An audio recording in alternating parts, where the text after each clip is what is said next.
ಶುಭವಾಚ ಅನುಸಕ್ಷುಪರೋಕ್ಷಶ್ಚ ತ್ರಯಸುತಾಃ ಸಭಾನರಾತ್ ಕಾಲನರಃ ಸಂದಯಸ್ತತ್ಸುತಸ್ತತಃ. ಯಾತ್ಯ ಮಗ ಇನ್ನೊಬ್ಬ ಇದ್ನಲ್ಲ ಅನು ಕೊನೆಯಲ್ಲಿ ಯದುವಿನ ವಿಷಯ ಹೇಳಿ ಯದುವಿನ ಅಂಶವನ್ನ ಆಮೇಲೆ ಮಾಡ್ತಾರೆ. ಯಾಕೆಂದ್ರೆ ಅದನ್ನ ಪರಮಾತ್ಮ ಹುಟ್ಟಿದ್ರಿಂದ ಅದು ಅತ್ಯಂತ ಪವಿತ್ರವಾದ ಅಂಶ ಅಂತ. ಈಗ ಪುರಾಣ ಅಂಶ ಆಯ್ತು. ಈಗ ಇಲ್ಲಿ ನಾವು ತಗೊಂಡಿತ್ತು ಅನು, ದೃಶ್ಯು ಮತ್ತೆ ತುರ್ವಸು, ಇವರು ಬರ್ಬೇಕೀಗ 4 ಜನರಲ್ಲಿ. ಆಮೇಲೆ ಯದುವಿಂದ ತಗೊಳ್ತಾರೆ. ಗುರುವಿಂತ ಒಂದ್ ಮಾತಾಯ್ತು ಅಷ್ಟೇ. ಅನೋಹೋ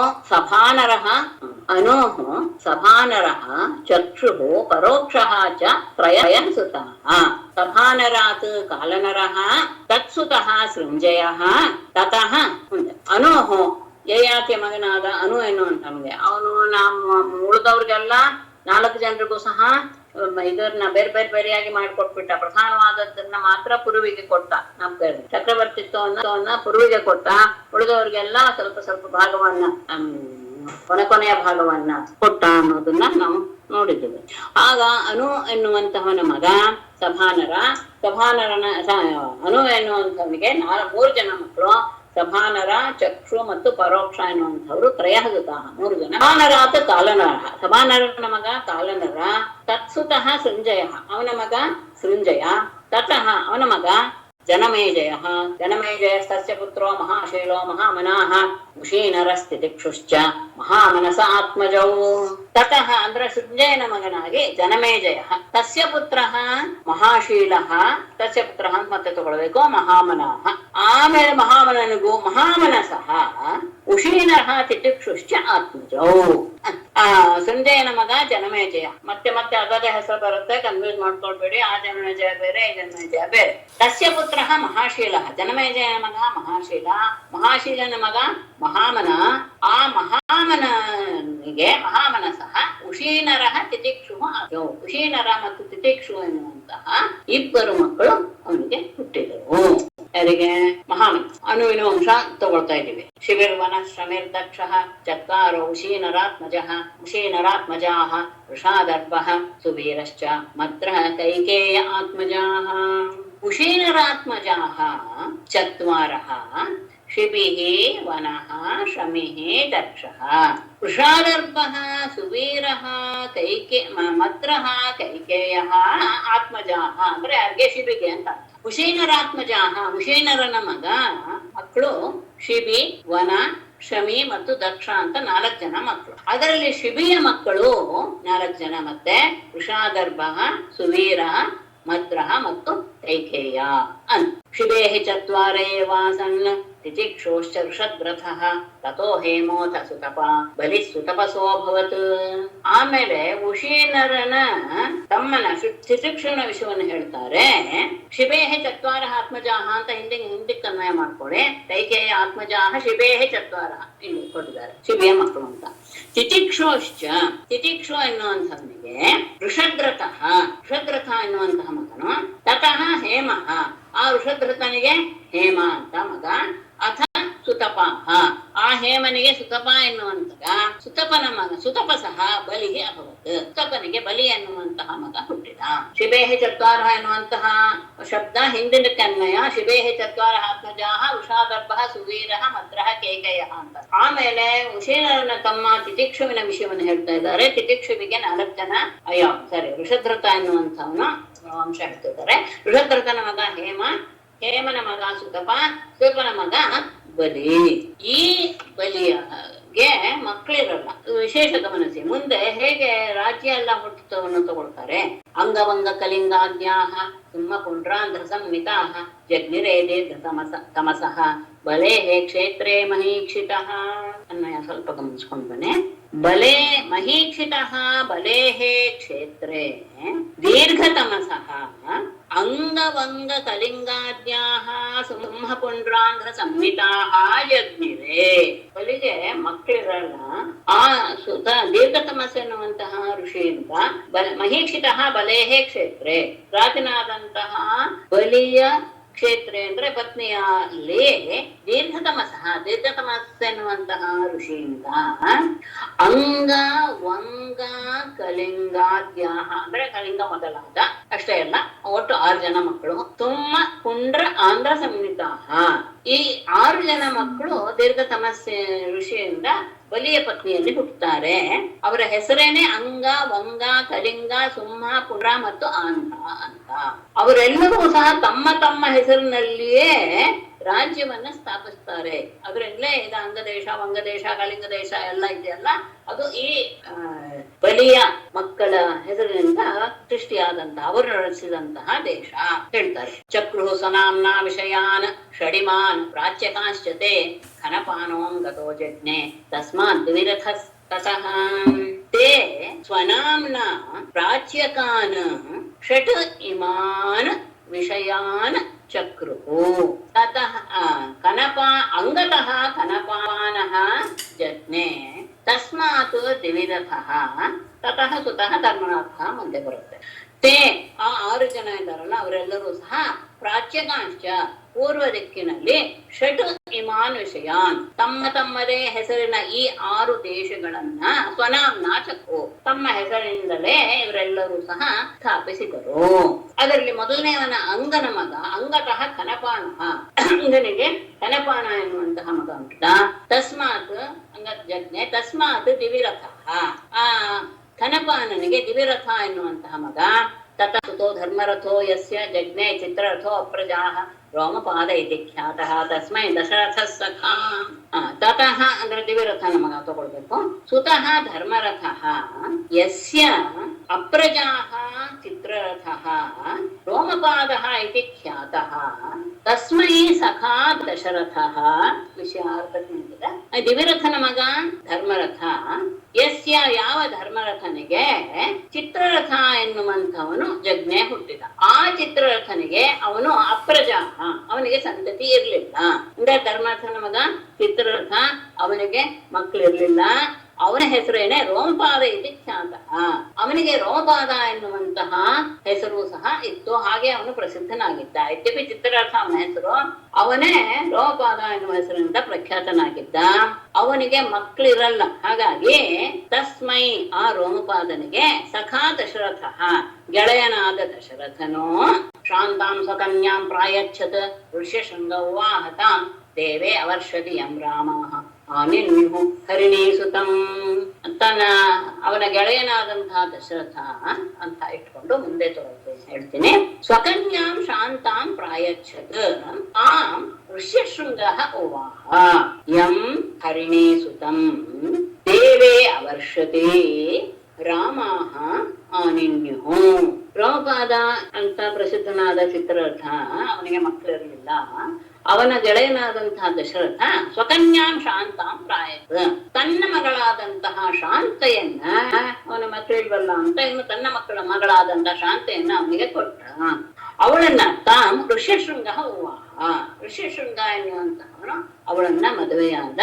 ಹೇಗೆ ಆಯ್ತು ಅಂದ್ರೆ ಯಂ ಯಾವ ಋಷ್ಯಶೃಂಗನನ್ನು, ಯಾರೋ ಹರಿಣೀ ಸುತಂ ಜಿಂಕೆಯ ಮಗ, ವಿಭಾಂಡಕ ಮನೆಯ ಜಿಂಕೆಯಲ್ಲಿ ಹುಟ್ಟಿದ ಮಗ ಋಷ್ಯಶೃಂಗ. ಅವನಿಗೆ ಜಿಂಕೆಯ ಹಾಗೆ ಶೃಂಗ ಇದ್ದ ಋಷ್ಯ ಅಂತ ಹೇಳಿದ್ರೆ ಜಿಂಕೆಯ ಹಾಗೆ ಶೃಂಗ ಇದ್ದಿದ್ದರಿಂದ ಅವನಿಗೆ ಋಷ್ಯಶೃಂಗ ಅಂತ.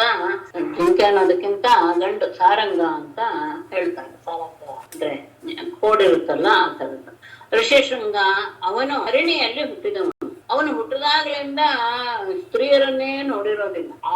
ಒಂದು ಸತಿ ಇಲ್ಲಿ ರೋಮಪಾದನ ದೇಶದಲ್ಲಿ ಬರಗಾಲ ಬಂದ್ಬಿಡುತ್ತೆ. ಎಷ್ಟು ವರ್ಷ ಆದ್ರೂ ಸಹ ಮಳೆಯೇ ಬರೋದಿಲ್ಲ. ಆ ಸಂದರ್ಭದಲ್ಲಿ ಹೇಳ್ತಾರೆ ಋಷ್ಯಶೃಂಗನನ್ನು ಕರ್ಕೊಂಡು ಬಂದ್ರೆ ಮಳೆ ಆಗುತ್ತೆ ಅಂತ. ಆ ಋಷ್ಯಶೃಂಗ ವಿಭಾಂಡಕ ಮನೆಯ ಮಗ, ಅವನು ಎಲ್ಲೂ ಸಹ ತನ್ನ ಮಗನನ್ನು ಕಳಿಸಿರೋದಿಲ್ಲ.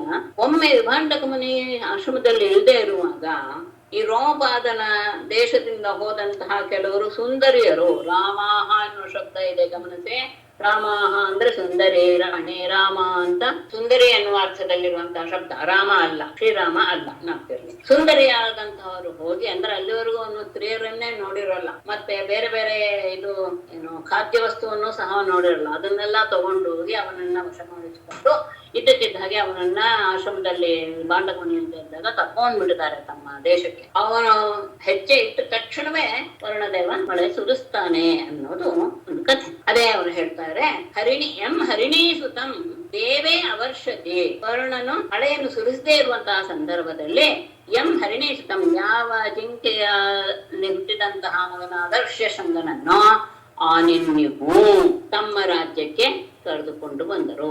ಹೇಗೆ ಕರೆದುಕೊಂಡು ಬಂದರು? ನಾಟ್ಯ ಸಂಗೀತ ಮಾದಿತ್ರೈಹಿ ವಿಭ್ರಮಾಲಿಂಗನಾರ್ಹಣೈಹಿ ಚತುರಾಜ್ಞೋ ಅನಪತ್ಯಸ್ಯ ನಿರುದ್ಯಷ್ಟಿಂ ಮರುತ್ವತಃ. ಹೇಗೆ ಕರ್ಕೊಂಡು ಬಂದ್ರು ಅನ್ನೋದು ಮುಂದಿನ ಸಾಲು. ನಾಟ್ಯ ಸಂಗೀತ ವಾರಿತ್ರೈಹಿ ವಿಭ್ರಮಾಲಿಂಗನಾರ್ಹಣೈಹಿ ರಾಮಾಹ ಹರಿಣೀಸುತಂ ಆನಿನ್ಯು. ಅಲ್ಲಿಗೆ ಅನ್ವಯ. ತಮ್ಮ ನಾಟ್ಯ ಸಂಗೀತ ವಾದ್ಯಗಳ ನುಡಿಸುವಿಕೆ ಮತ್ತೆ ವಿಭ್ರಮ, ಆ ಸುಂದರಿಯರ ಹಾವಭಾವ, ಅವನನ್ನ ಆಲಂಗಿಸಿಕೊಳ್ಳುವುದು, ಅವನನ್ನ ಎಲ್ಲ ರೀತಿಯಾಗಿಯೂ ಸಹ ಗೌರವಿಸುವುದು, ಈ ಎಲ್ಲ ಕ್ರಿಯೆಗಳಿಂದ ಅವನು ಅಷ್ಟು ಸುಲಭವಾಗಿ ಆತ ಬರಕ್ಕೆ ಹೋಗ್ತಿರ್ಲಿಲ್ಲ. ಇದೆಲ್ಲ ಮಾಡಿ ಅವನನ್ನ ಮೋಹಗೊಳಿಸಿ, ಈ ಥರದ್ದು ನಿನಗೆ ಬೇಕಾದ್ರೆ ನಮ್ಮ ರಾಜ್ಯಕ್ಕೆ ಬಾ, ಅಲ್ಲಿ ನಿನ್ಗೆ ಇನ್ನೂ ಬೇಕಾದಷ್ಟು ಸಿಗುತ್ತೆ ಅಂತ ಅವನಿಗೆ ಮೋಹಗೊಳಿಸಿ ತಮ್ಮ ರಾಜ್ಯಕ್ಕೆ ಕರ್ಕೊಂಡು ಬರ್ತಾರೆ. ಹಾಗೆ ಬಂದಾಗ ಮಳೆ ಸುರಿಯುತ್ತೆ ಅನ್ನೋದು ವಿಶೇಷ. ಸಹ ಅನಪತ್ಯಸ್ಯ ರಾಜ್ಞಃ ಇಷ್ಟಿಂ ನಿರೂಪ್ಯ ಮರುತ್ವತಃ ಇಷ್ಟಿಂ ನಿರೂಪ್ಯ ಪ್ರಜಾಂ ಅದಾತ್. ಅನ್ವಯ ಅದನ್ನು ಹೇಳ್ಬಿಡುತ್ತೆ. ಪ್ರಜಾಮದಾತ್ ದಶರಥಃ ಏನ ಲೇಪೆ ಪ್ರಜಾಃ ಚತುರಂಗೋ ರೋಪಾದಾತ್ ಪೃಥುಲಾಕ್ಷಸ್ತು ತತ್ಸುತಃ.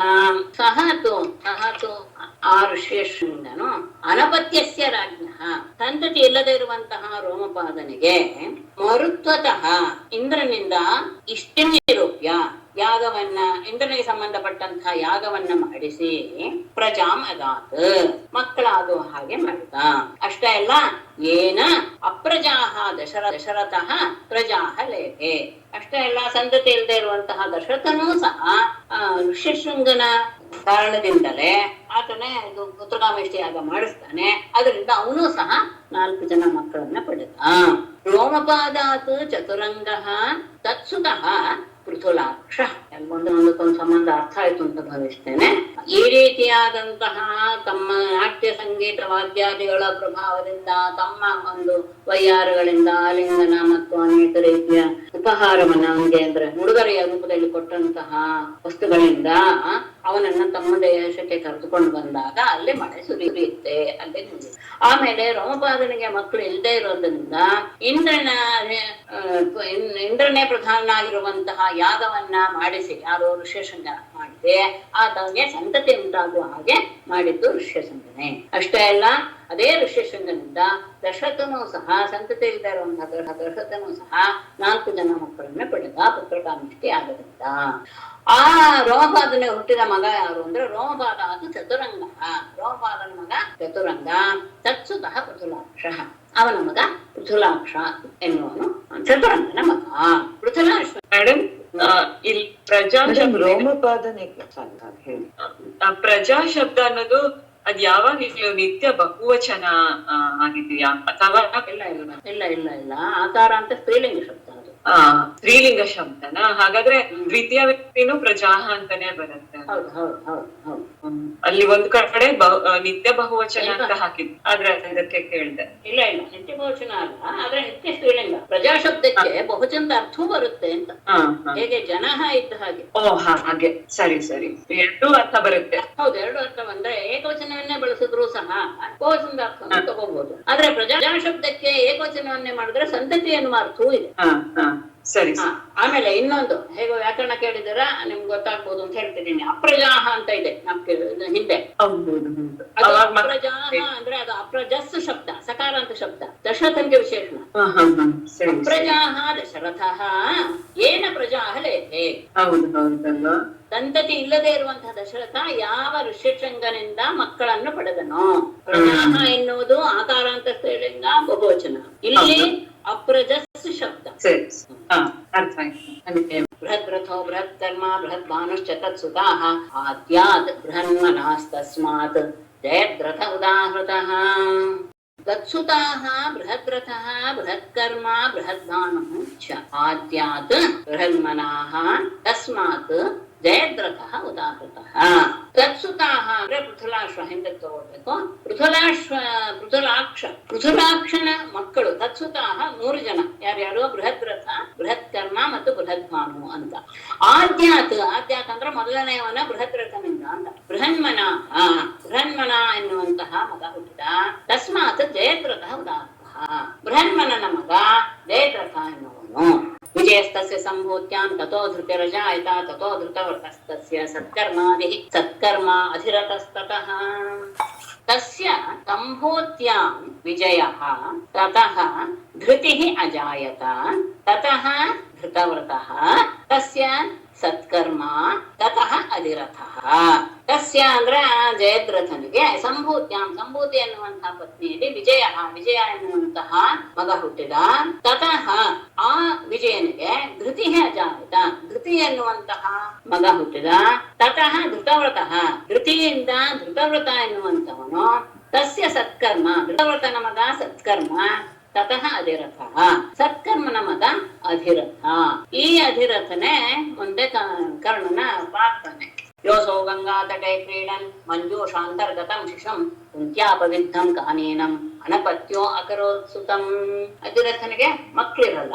ಯಹ ಅಸೋ ಗಂಗಾ ತಟೆ ಕ್ರೀಡನ್ ಕುಂತ್ಯಾಪವಿದ್ಧಂ ಕಾನೇನಂ ಮಂಜೂಷಾಂತರ್ಗತಂ ಶಿಶುಂ ತುತಂ ಅಕರೋತ್. ಯೋಸೌ ಅನಪತ್ಯ ಅಲ್ಲ ತಗೊಳ್ಳೆ.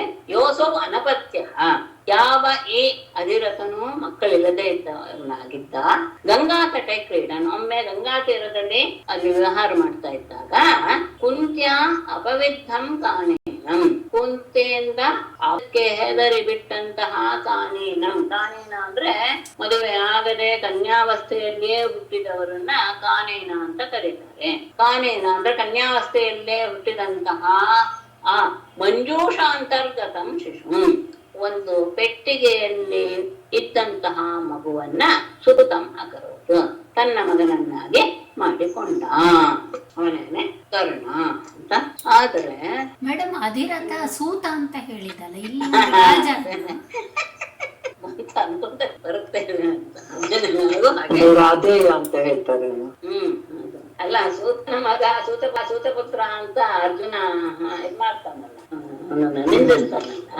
ಆದ್ರೆ ಇಲ್ಲಿ ಈ ಪ್ರಕಾರ ಎಲ್ಲಿ ಅನುವಿನ ವಂಶದವನು ಇವನು. ಅಂದ್ರೆ ಆಕೆಯ ಮಗ ಅನುವಿನ ವಂಶದವನು ಅಧಿರಥ ಅಂತ ಬರೋದು. ಹೌದು, ಆ ಅಧಿರಥ ಗೊತ್ತಿಲ್ಲ ನನಗೂ. ಇದು ಓದಿದ್ಮೇಲೆ ಬಂದಿತ್ತು, ಸಂದೇಹ ಬಂದಿತ್ತು. ಮಹಾಭಾರತದಲ್ಲಿ ಏನಿದೆ ಅಂತ ನೋಡ್ಬೇಕಲ್ಲ ಮೇಡಮ್. ಮಹಾಭಾರತದಲ್ಲಿ ಏನ್ ಬರ್ದಿದ್ದಾರೆ ವ್ಯಾಸರು ಅಂತ ನೋಡಿದ್ರೆ ಗೊತ್ತಾಗ್ಬೋದು. ಅದರಲ್ಲಿ ಸೂತ ಅಂತಾನೆ ವ್ಯಾಸರ ಅಧಿರಥನನ್ನ ಸೂತ ಅಂತ ಬರ್ದಿದ್ದಾರೆ. ಅದು ಯಾವ ಅಧಿರಥ ಅಂತ ಮತ್ತೆ ಪ್ರಾಬ್ಲಮ್. ಆದ್ರೆ ಇಲ್ಲಿ ಇವ್ರನ್ನ ಇದಾಗಿ ಹೇಳ್ಬಿಟ್ಟಿದ್ದಾರೆ. ಏನು ಅದೇ ಕುಂತಿಯಿಂದ ಬಂದಂತಹ ನಾವು ಒಪ್ಕೊಂಡಿದ್ದು ಅಂತ. ಹಾಗಾಗಿ ಈ ಅಧಿರಥನನ್ನೇ ನಾವು ಒಪ್ಕೊಳ್ಬೇಕಾಗಿದೆ ಈಗ ಸದ್ಯಕ್ಕೆ. ಅದರಲ್ಲಿ ಅಧಿರಥ ನಾನು ಸೂತ ಅಂತಾನೆ ನಾನು ಓದಿದ್ದೀನಿ, ಚೆನ್ನಾಗಿ ನಾಪ್ತಿದೆ. ಆದ್ರೆ ಅದು ಯಾಕೆ ಹಾಗೆ ಆಯ್ತು ಗೊತ್ತಲ್ಲ. ಆದಿಪುರದಲ್ಲಿ ಭಾರತದಲ್ಲಿ ಬರೋದು ಹೀಗೇನೆ. ಅವನು ಕೌರವರ ಸಾರಥಿಯನ್ನು ಆಗಿರ್ತಾನೆ. ಅದು ಕೌರವನ ಸಾರಥಿ ಆಗಿರ್ತಾನೆ. ಅವನ ಹೆಂಡತಿ ರಾಧೆ. ಹಾಗಾಗಿ ರಾಧೆಯ ಅನ್ನುವ ಹೆಸರು ಅವನಿಗೆ ಬರುತ್ತೆ. ಅವನು ಸಾರಥಿ ಆಗಿದ್ದರಿಂದ ಅವನು ಸೂತಪುತ್ರ. ಇಲ್ಲಿ ಹೇಳುವ ಪ್ರಕಾರ ಅಧಿರಥ ರಾಜನ ಮಗನೇನೆ. ಅಲ್ಲ, ಹಾಗಾದ್ರೆ ಈ ಪರಶುರಾಮನು ನಿರಾಕರಿಸ್ತಾರಲ್ಲ ಮೇಡಮ್, ನೀನ್ ಸೂತ ಪುತ್ರ, ನೀನು ಬ್ರಾಹ್ಮಣ ಅಲ್ಲ. ಹೌದು ಹೌದು, ಅಲ್ಲ ಸೂತಪುತ್ರ ಅಂತ ನಿರಾಕರಿಸೋದಿಲ್ಲ. ಬ್ರಾಹ್ಮಣ ಅಲ್ಲ ಹೇಳ್ತಾನೆ. ನೀನು ಸೂತಪುತ್ರ ಅಂದ್ರೆ ಅವಳಿಗೆ ಕ್ಷತ್ರಿಯ ಅಂತ ಗೊತ್ತಿರೋದಿಲ್ಲ. ಕರ್ಣನಿಗೆ ಗೊತ್ತಿರಲ್ಲ ತನ್ನ ಜನ್ಮದ ವಿಷಯ. ಆದ್ರೆ ಅವನು ಪರಶುರಾಮನ ಇದಕ್ಕೆ ಅವನ ಪ್ರತಿಜ್ಞೆಗೆ ಹೆದರಿ ತಾನು ಕ್ಷತ್ರಿಯದವನು ಅಂತ ಹೇಳ್ಕೊಂಡ್ಬಿಟ್ಟಿರ್ತಾನೆ.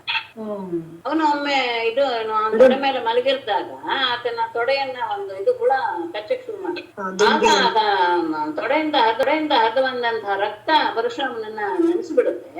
ಅವಾಗ ಎಚ್ಚರಗೊಂಡು ಅವನು ಹೇಳ್ತಾನೆ, ನೀನ್ ಸೂತಪುತ್ರ ಆಗಿರಕ್ ಸಾಧ್ಯವೇ ಇಲ್ಲ. ಯೋ ಅಲ್ಲ, ನೀನ್ ನಿಜ ಹೇಳು. ಅಲ್ಲ ಮೇಡಮ್, ಬ್ರಾಹ್ಮಣ ಅಂತ ಹೇಳ್ಕೊಂಡು ಹೋಗಿ ಸೇರ್ಕೊತಾನ. ಪ್ರಾಣಪುತ್ರ ಅಂತ ಹೇಳ್ಕೊಂಡು ಹೋಗಿರ್ತಾನೆ, ಕ್ಷಮಿಸಿ. ಹೌದು, ಯಾಕಂದ್ರೆ ಕ್ಷತ್ರಿಯ. ಹಾ, ಪ್ರಾಣಪುತ್ರ ಅಂತ ಹೇಳ್ಕೊಂಡು ಹೋಗಿರ್ತಾನೆ. ಆವಾಗ ಹೇಳ್ತಾನೆ, ಬ್ರಾಹ್ಮಣರಿಗೆ ಇಷ್ಟೆಲ್ಲ ಸೇರಿಸಿಕೊಳ್ಳುವಂತ ಶಕ್ತಿ ಇಲ್ವೇ ಇಲ್ಲ, ನಿಜವಾಗಿ ಹೇಳು ನೀನ್ ಯಾರು. ಇದು ಇಷ್ಟೆಲ್ಲ ಸಾಹಿತ್ಯ, ಇದಕ್ಕೆ ಸಾಮರ್ಥ್ಯ ಬರೋದು ಕ್ಷತ್ರಿಯರಿಗೆ ಮಾತ್ರನೇ ಅಂತ. ಆವಾಗ ಅವನು ತಾನು ಸೂತಪುತ್ರ ಅಂತ ಹೇಳ್ಕೊಳ್ತಾನೆ. ಆಗ ಅವನಿಗೆ ಶಾಪ ಬರೋದು. ಸೂತಪುತ್ರ ಅಂತಾನೆ ಬಂದಿದೆ ಮೇಡಮ್. ಇನ್ನೂ ಪುತ್ರನೇ, ಹೌದು. ಅದೆಲ್ಲ ಚೆನ್ನಾಗಿ ಅಂದ್ರೆ ಯಾವ್ದು ಪ್ರಸಿದ್ಧವಾದ ಹಾಗೆ ಇದೆ ವಿಷಯ. ಆದ್ರೆ ಇಲ್ಲಿ ಮಾತ್ರ ಹೀಗೆ ತಗೊಂಡಿದ್ದ, ಏನೋ ಗೊತ್ತಿಲ್ಲಪ್ಪ. ಸುತಂ ಅಕರೋತು ವೃಷಸೇನ ಸ್ವಸ್ತಸ್ಯ ಕರ್ಣಸ್ಯ ಜಗತಿ ಪತೇಹೇ ದುಹ್ಯೋ. ಅಷ್ಟೇ, ಇಲ್ಲಿಗೆ ಇದು ಮುಗೀತು. ಆಮೇಲೆ ಮುಂದಿನ ಕೇಳ್ತೇನೆ. ಜಗತೀಪತೇಹೇ ಕರ್ಣಸ್ಯ ತಸ್ಯ ಸುತಃ ವೃಷಸೇನ. ಅವನನ್ನ ತನ್ನ ಮಗನನ್ನಾಗಿ ಮಾಡಿಕೊಂಡಲ್ಲ, ಅವನೇ ಜಗತ್ತಿನಲ್ಲಿ ಅತ್ಯಂತ ಪ್ರಸಿದ್ಧನಾದಂತಹ ಕರ್ಣ. ಆ ಕರ್ಣನ ಮಗ ವೃಷಸೇನ. ಇದು ಮುಂದಿಂದಲ್ಲ ಸರಿ ಇದೆ, ವೃಷಸೇನೇ ಅವನ ಮಗ. ಹೌದು. ಆದರೆ ಇದು ಅಧಿರಥ ಎನ್ನುವನು ರಾಜವಂಶದವನೇ ಅಂತ ಆಯ್ತು ಅಂತ ಇದೆ. ಇದ್ರಲ್ಲಿ ಹೀಗಿದೆಪ್ಪ. ಆಮೇಲೆ ದೃಶ್ಯೋಶ್ಚತನೆಯೋ ಸೂತಃ ಅಂದ್ರೆ ಇದು ಕ್ಷತ್ರಿಯರಿಗೂ ಬ್ರಾಹ್ಮಣ ಹೆಂಡತಿಗೂ ಹುಟ್ಟುವ ಮಗ ಅಂತ ಸೂತಃ ಅಂತ ಇದ್ದಾರೆ. ಹೌದು ಮೇಡಮ್. ಅದರಿಂದ ಅದು ಅಧಿರಥ ನೋಡಿದೆ. ಸೂತಃ ಅಂದ್ರೆ ಬ್ರಾಹ್ಮಣ ಹೆಂಡತಿಗೂ ಕ್ಷತ್ರಿಯನಿಗೂ ಹುಟ್ಟಿರುವ ಮಗ ಅಂತ ಸೂತ ಶಬ್ದಕ್ಕೆ ಬ್ರಾಹ್ಮಣ ಸ್ತ್ರೀಯಲ್ಲಿ ಸ್ತ್ರೀ ಬ್ರಾಹ್ಮಣಿ ಸ್ತ್ರೀ ಕ್ಷತ್ರಿಯ ಪುರುಷನ.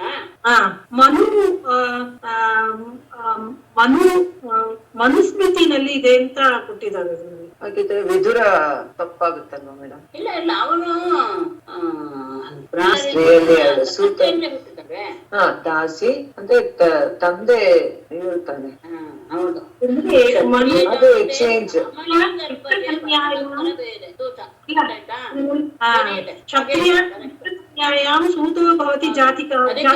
ಇವರು ಹಾಗೆ ತಾನೆ. ರೋಮಹರ್ಷಣರು ಹಾಗೇನೆ ಸೂತರು ಇದೆಯಲ್ಲ, ಅವರು ಹಾಗೇನೆ. ಕ್ಷತ್ರಿಯ ಪುರುಷನಿಂದ ಬ್ರಾಹ್ಮಣಿಯಲ್ಲಿ ಹುಟ್ಟಿದವರು ಸೂತರವಾಗ್ತಾರೆ. ಹಾಗಾದ್ರೆ ಅದರತನ ತಾಯಿ ಬ್ರಾಹ್ಮಣಿ. ಆದ್ರೆ ವಿದುರಂದು ಚೇಂಜ್ ಆಗುತ್ತಲ್ಲ ಮೇಡಮ್? ವಿದುರ ವಿದುರ ದಾಸಿಪುತ್ರ.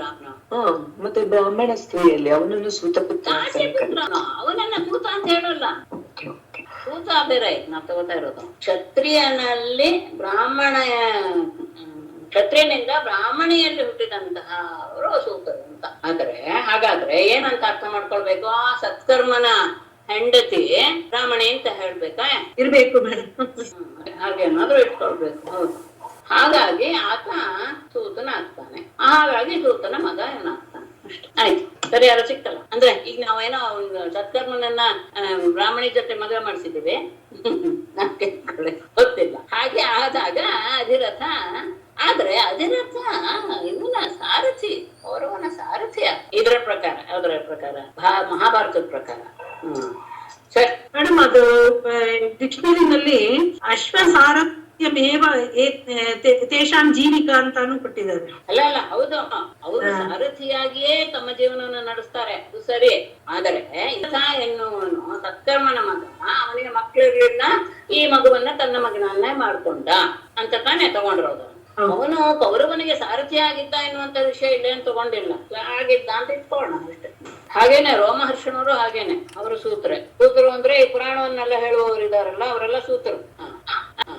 ಆಯ್ತು. ಅವನು ಕರ್ಣನ ಮಗನಾಗಿ ವೃಷಸೇನ ಎನ್ನುವನು ಹುಟ್ಟುತ್ತಾ. ಈಗ ಇಲ್ಲಿಗೆ ಅನುವಿನ ವಿಷಯ ಮುಗೀತು. ಈಗ ದೃಹ್ಯುವಿನ ವಂಶ. ದೃಶ್ಯೋಶ್ಚತನಯೋ ಬಭ್ರುಃ ಸೇತುಃ ತಸ್ಯಾತ್ಮಜಸ್ತತಃ ಆರಬ್ಧಸ್ತಸ್ಯ ಗಾಂಧಾರಃ ತಸ್ಯ ಧರ್ಮಸ್ತತೋ ಧೃತಃ. ಈ ವಂಶ ಎಲ್ಲ ಕೊನೆವರೆಗೂ ಹೇಳ್ಬಿಡ್ತೀನಿ, 18 ಹೇಳ್ಬಿಡ್ತೀನಿ. ಮ್ಲೇಚ್ಛಾದಿಪದಯೋ ಭುವನ್ ಉದೀಚೀಂ ದಿಶಮಾಶ್ರಿತಃ ಧೃತಸ್ಯ ಧರ್ಮಣಾಸ್ತಸ್ಮಾತ್ ಪ್ರಚೇತಃ ಪ್ರಾಚೇತ ಸಂಶತಂ ಶತಂ. ಮ್ಲೇಚ್ಛಾದಿಪದಯೋ ಭುವನ್ ಉದೀಚೀಂ ದಿಶಮಾಶ್ರಿತಾಃ ದುರ್ವಸೋಶ್ಚ ಸುತೋ ವನ್ನಿಃ ವನ್ನೇರ್ವರ್ಗೋಥ ಭಾನುಮಾನ್ ತ್ರಿಭಾನುಸ್ತತ್ಸುತೋಸ್ಯಾಪಿ ಕರಂಧಮೋದಾರನೇಃ ಮರುತಸ್ತತ್ಸುತೋ ಪುತ್ರಃ ಪುತ್ರಂ ಪೌರವಂ ನಭೂತ್ ದುಷ್ಯಂತ ಸ ಪುನರ್ಭೇಜೆ ಸ್ವವಂಶಂ ರಾಜ್ಯಕಾಮುಕಃ. ಅಷ್ಟೇ, ಅಲ್ಲಿ ಸಾಕು. ನೋಡೋಣ. ದೃಶ್ಯಶ್ಚ ತನಯಃ ಬಭ್ರುಃ. ದೃಹ್ಯುವಿನ ಮಗ ದೃಹ್ಯೋಶ್ಚ ತನಯಃ ಬಭ್ರುಃ ತಸ್ಯ ಆತ್ಮಜಃ ಸೇತುಃ ತತಃ ಆರಬ್ಧಃ ತಸ್ಯ ಗಾಂಧಾರಃ ತಸ್ಯ ಧರ್ಮಃ ತತಃ ಧೃತಃ ಧೃತಸ್ಯ ದುರ್ಮನಾಃ ತಸ್ಮಾತ್ ಪ್ರಚೇತಾಃ ಪ್ರಚೇತಸಂ ಶತಂ ಉದೀಚೀಂ ದಿಶಮಾಶ್ರಿತಾಃ ಮ್ಲೇಚ್ಛಾಧಿಪತಯಃ ಅಭೂವನ್. ಇಲ್ಲಿ ಒಂದು ನಿಲ್ಲಿಸ್ಕೊಂಡು ಹೋಗ್ತೇನೆ. ದೃಹ್ವಿನ ವಿಷಯ ಅಲ್ಲಿ ಮುಗಿಯುತ್ತೆ. ದೃಹ್ವಿನ ಮಗ ತನಯಃ ಬಭ್ರುಃ. ಬಭ್ರುಃ ಎನ್ನುವಂತವನು ಅವನ ಮಗ. ಸೇತುಃ ತಸ್ಯ ಆತ್ಮಜಃ. ಬಭ್ರುವಿನ ಮಗ ಸೇತು. ತತಃ ಆರಬ್ಧಃ. ಸೇತುವಿನ ಮಗ ಆರಬ್ಧ. ತಸ್ಯ ಗಾಂಧಾರಃ. ಆರಬ್ಧನ ಮಗ ಗಾಂಧಾರ. ತಸ್ಯ ಧರ್ಮಃ. ಗಾಂಧಾರನ ಮಗ ಧರ್ಮ. ತತಃ ಧೃತಃ. ಧರ್ಮನ ಮಗ ಧೃತ. ಧೃತಸ್ಯ ದುರ್ಮನಾಃ. ಧೃತನ ಮಗ ದುರ್ಮನಾಃ. ತಸ್ಮಾತ್ ಪ್ರಚೇತಾಃ. ಅವನ ಮಗ ಪ್ರಚೇತ ಅಂತ. ಆ ಪ್ರಚೇತನಿಗೆ ಪ್ರಾಚೇತಸಂ ಶತಂ. ಅವನಿಗೆ 100 ಜನ ಮಕ್ಕಳಾದ್ರು ಅವರೆಲ್ಲರೂ ಸಹ ಉದೀಚೀಂ ದೃಶಂ ಆಶ್ರಿತಾಃ. ಉತ್ತರ ದಿಕ್ಕನ್ನ ಆಶ್ರಯಿಸಿ ಮ್ಲೇಚ್ಛಾಧಿಪತಯ ಅನ್ನ. ಮ್ಲೇಚ್ಛರಿಗೆಲ್ಲ ಅವರು ರಾಜರಾದರು. ಗಮನಿಸಿ, ಇವರು ಯಾರಿಗೂ ಸಹ ಇದಿಲ್ಲ, ಈ ತರದ ರಾಜವಂಶ ಇಲ್ಲ. ಹಾಗಾಗಿ ಒಬ್ಬೊಬ್ಬರು ಒಂದೊಂದು ರೀತಿಯಾದಂತಹ ವಂಶವನ್ನ ಬೆಳೆಸ್ಕೊಂಡು ಬಂದ್ರು. ಹಾಗಾಗಿ ಅಲ್ಲೂ ಅದರ ಒಂದು ವಿಷಯನೂ ಹಾಗೆ ಇರಬಹುದು. ಈ ಅಂದ್ರೆ ಕೊನೆಯವನು ಪ್ರಚೇತನ ಮಕ್ಕಳು 100 ಜನ. ಅವ್ರು 100 ಜನರು ಸಹ ಉತ್ತರ ದಿಕ್ಕನ್ನ ಆಶ್ರಯಿಸಿ ಮ್ಲೇಚ್ಛರಿಗೆ ರಾಜರಾದರು. ತುರ್ವಸೋಶ್ಚ ಸುಹೆ. ಆಮೇಲೆ ಯಯಾತಿ ಮಗ ತುರ್ವಸು. ತುರ್ವಸುವಿನ ಮಗ ವನ್ಯಃ ಅಂತ ಹೇಳ್ಬಿಡ್ತೇನೆ. ತುರ್ವಸೋಹೋ ಸುತಃ ವನ್ಯಃ. ವನ್ಯಃ ಭರ್ಗಃ ಅಥ ಭಾನುಮಾನ್. ತತ್ಸುತಃ ತ್ರಿಭಾನುಃ. ತಸ್ಯಾಪಿ ಅಸ್ಯಾಪಿ ಕರಂಧಮಃ. ಉದಾರದೀಃ ಕರಂಧಮಃ. ತತ್ಸುತಃ ಮರುತಃ. ಅಪುತ್ರಃ ಪೌರವಂ ಪುತ್ರಂ ಅನ್ವಭೂತ್. ಸಹ ದುಷ್ಯಂತಃ ರಾಜ್ಯಕಾಮುಕಃ ಪುನಃ ಸ್ವಂ ವಂಶಂ ಭೇಜೆ. ತುರ್ವಸೋಃ ಸುತಃ. ತುರ್ವಸುವಿನ ಮಗ ವನ್ಯೆ. ವನ್ಯೇಃ ಭರ್ಗಃ. ವನ್ಯೆಯ ಮಗ ಭರ್ಗ. ಭರ್ಗನ ಮಗ ಭಾನುಮಾನ್. ಭಾನುಮಾನ್ಗೆ ತ್ರಿಭಾನು ಅವನ ಮಗ. ತತ್ಸುತಃ ತ್ರಿಭಾನು. ಅಸ್ಯಾಪಿ ಆ ತ್ರಿಭಾನುವಿಗೆ ಉದಾರದೀಹಿ ಕರಂಧಮಃ. ಅತ್ಯಂತ ಉದಾರವಾದ ಬುದ್ಧಿಯುಳ್ಳಂತಹ ಕರಂಧಮ ಎನ್ನುವಂತ. ತತ್ಸುತಃ ಮರುತಃ. ಆ ಕರಂಧಮನ ಮಗ ಮಹಾಮರುತನಿಗೆ ಮಕ್ಕಳಿರಲಿಲ್ಲ. ಅಪುತ್ರ ಮರುತಃ. ಪೌರವಂ ಪುತ್ರಂ ಅನ್ನಬಹುದು. ಪೂರ್ವಂಶದಲ್ಲಿ ಹುಟ್ಟಿದಂತಹ ದುಷ್ಯಂತನನ್ನ ಮಗನನ್ನಾಗಿ ಮಾಡಿಕೊಂಡ. ಆದರೆ ಸಹ ದುಷ್ಯಂತಹ ರಾಜ್ಯಕಾಮುಕಃ. ಅವನು ಪೂರ್ವಂಶದಲ್ಲಿ ಹುಟ್ಟಿದ್ರಿಂದ ಪೂರ್ವಂಶದಲ್ಲಿರೋರಿಗೆ ಮಾತ್ರ ರಾಜ್ಯ ಬರುತ್ತೆ ಅನ್ನೋದು. ಆದ್ದರಿಂದ ಅವನೇನ್ ಮಾಡ್ಬಿಟ್ಟ, ಸ್ವವಂಶಂ ಪುನಃ ಬೇಟೆ. ಯದ್ಯಪಿ ಅವನು ತನ್ನ ದತ್ತನಾಗಿ ತಗೊಂಡಿದ್ದ ದುಷ್ಯಂತನನ್ನ, ಯಾರೋ ಮರುತ ತುರ್ವಸುವಿನ ಮಗ. ಆದರೆ ತನಗೆ ರಾಜ್ಯ ಹೊರಟಾಗುತ್ತೆ ಎನ್ನುವ ಉದ್ದೇಶದಿಂದ, ರಾಜ್ಯವನ್ನ ನಾನು ಇಟ್ಕೊಳ್ಬೇಕು ಎನ್ನುವ ಉದ್ದೇಶದಿಂದ ಅವನೇನ್ ಮಾಡ್ದ, ತನ್ನ ವಂಶಕ್ಕೆ ಮತ್ತೆ ಮರಳಿ ಬಂದ್ಬಿಟ್ಟ. ಅವನ ವಂಶಕ್ಕೆ ಅವನು ಹೋಗ್ಲಿಲ್ಲ. ಯಾಕಂದ್ರೆ ರಾಜ್ಯ ತಕ್ಕೋಗುತ್ತೆ ಎನ್ನುವಂತಹ ಭಾವದಿಂದ. ಯಯಾತೆ ಜ್ಯೇಷ್ಠಪುತ್ರಸ್ಯ ಯದೋರ್ವಂಶಂ ನರರ್ಷಭ ಕರ್ಣಯಾನ್ ಮಹಾಪುಣ್ಯಂ ಸರ್ವಪಾಪಹರಂ ನೃಣಾಂ.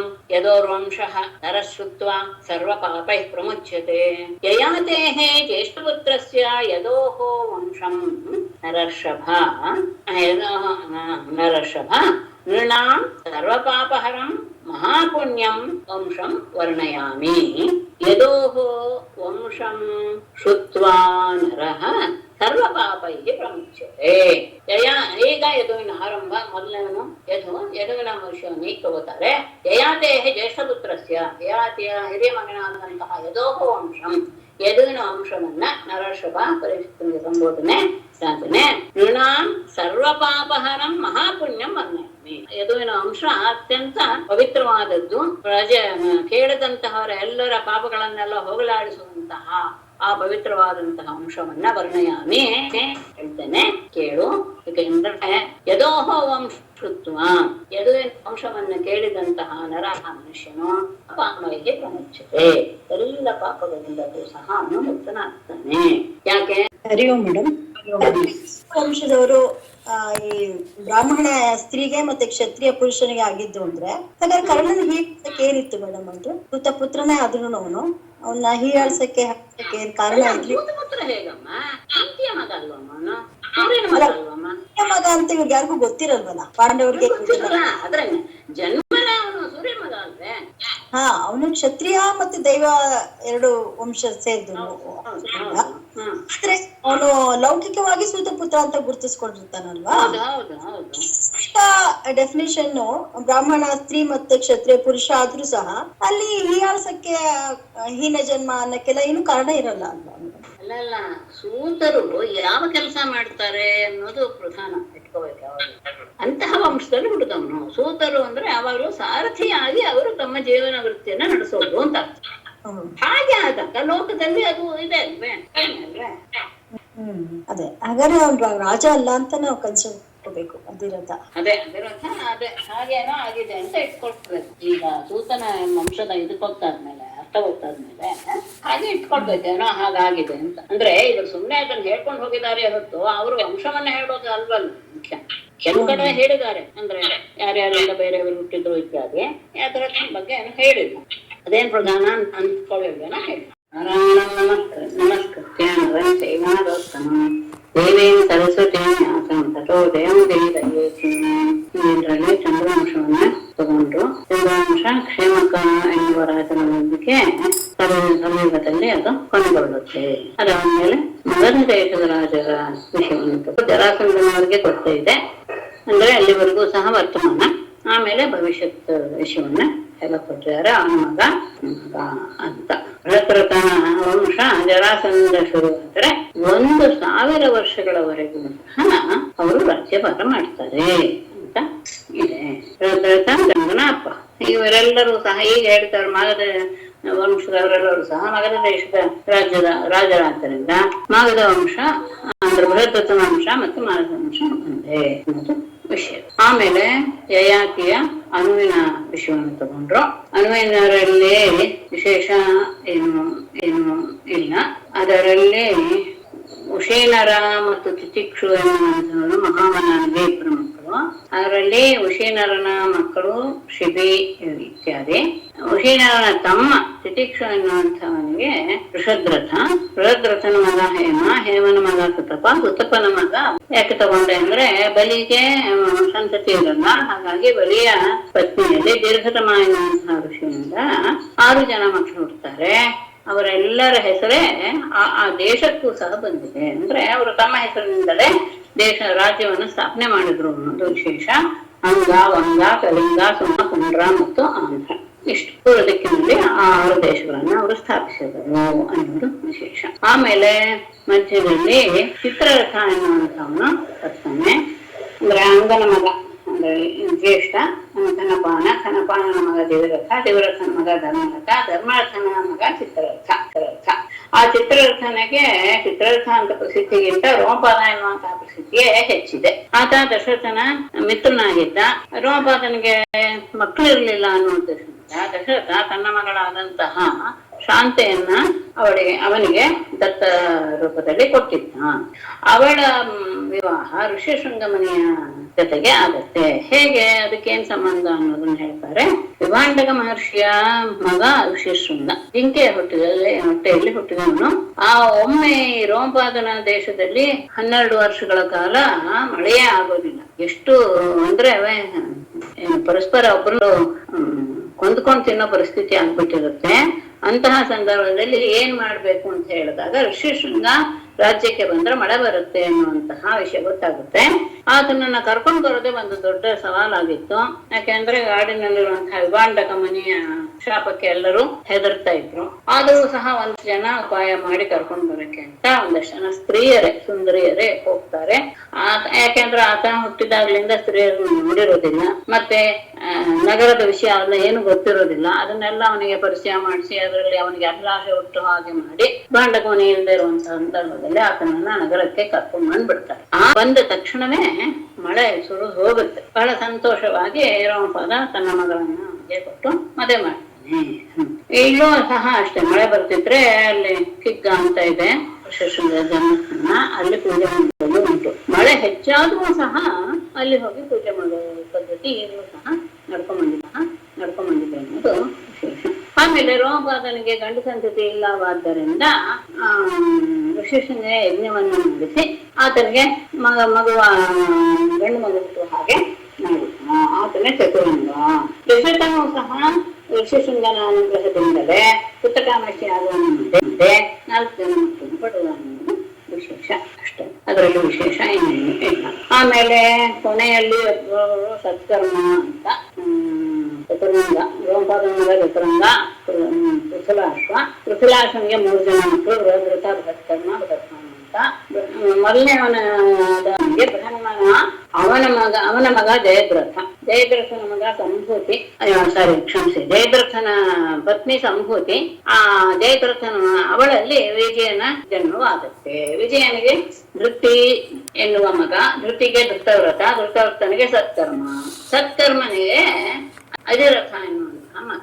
ಅಜರಥನಿಗೂ ಮತ್ತೆ ಸಂತತಿ ಇರೋದಿಲ್ಲ. ಆಗ ಆತ ಗಂಗಾ ತೀರದಲ್ಲಿ ವಿಹಾರ ಮಾಡ್ತಾ ಇರುವಾಗ ಅದರಲ್ಲಿ ತೇಲಿ ಬಂದಂತಹ ಒಂದು ಪೆಟ್ಟಿಗೆಯನ್ನ ತೆಗೆದುಕೊಂಡು ನೋಡ್ತಾನೆ. ಅದರಲ್ಲಿ ಒಂದು ಮಗು ಇರುತ್ತೆ.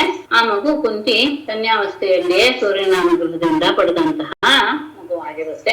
ಹೆದರು ಬಿಡ್ತಾಳೆ, ಜನ ಏನಂತಾರೋ ಆಗಿದ್ದಾಗ್ಲೇ ಹೀಗಾಯ್ತು ಅಂತ ಅದನ್ನ ಅವಳು ಬಿಟ್ಬಿಟ್ಟಿರ್ತಾಳೆ ಗಂಗಾ ನದಿಯಲ್ಲಿ. ಆ ಮಗುವನ್ನ ತನ್ನ ಮಗನಿಗೆ ಮಾಡ್ಕೊಳ್ತಾನೆ. ಅವನೇನೆ ಕರ್ಣ ಮಗ ವೃಷಸೇನ ಅಂತ. ಇಲ್ಲಿಗೆ ಅನುವಿನ ವಿಷಯ ಮುಗಿಯುತ್ತೆ. ಆಮೇಲೆ ಇನ್ನೊಬ್ಬನ ವಿಷಯ ತಗೊಳ್ತಾರೆ, ದೃಶ್ಯ. ಆ ದೃಶ್ಯನ ಮಗ ಬಭ್ರು ಸೇತುಗೆ ಆರಬ್ಧನೇ ಗಾಂಧಾರ, ಗಾಂಧಾರನ ಮಗ ಧರ್ಮ, ಧರ್ಮನ ಮಗ ಧೃತ, ಧೃತನ ಮಗ ಧರ್ಮನ ಮಗ ಪ್ರಚೇತ ಅಂತ, ಚೇತಸ್ ಅಂತ ಶಬ್ದ ಸಂಸ್ಕೃತ. ಆ ಪ್ರಚೇತಸನಿಗೆ 3 ಜನ ಮಕ್ಕಳಾಗ್ತಾರೆ. ಅವರೆಲ್ಲರೂ ಸಹ ಉತ್ತರೇಶ್ವರಿಗೆ ರಾಜರಾಗಿ ರಾಜಭಾರವನ್ನು ವಹಿಸ್ಕೊಳ್ತಾರೆ. ಇಲ್ಲಿ ದುಷ್ಯನ ವಿಷಯ ಆಯ್ತು. 3ನೇವನು ತುರ್ವಸ್. ಅಂದ್ರೆ ನಾನು ಕುರು ಎದು ಬಿಟ್ಟು ಮಾತಾಡ್ತಾ ಇದ್ದೀನಿ. ಕುರುವಿನ ಅಂಶ ಮೊದಲೇ ಹೇಳ ಆಗಿದೆ.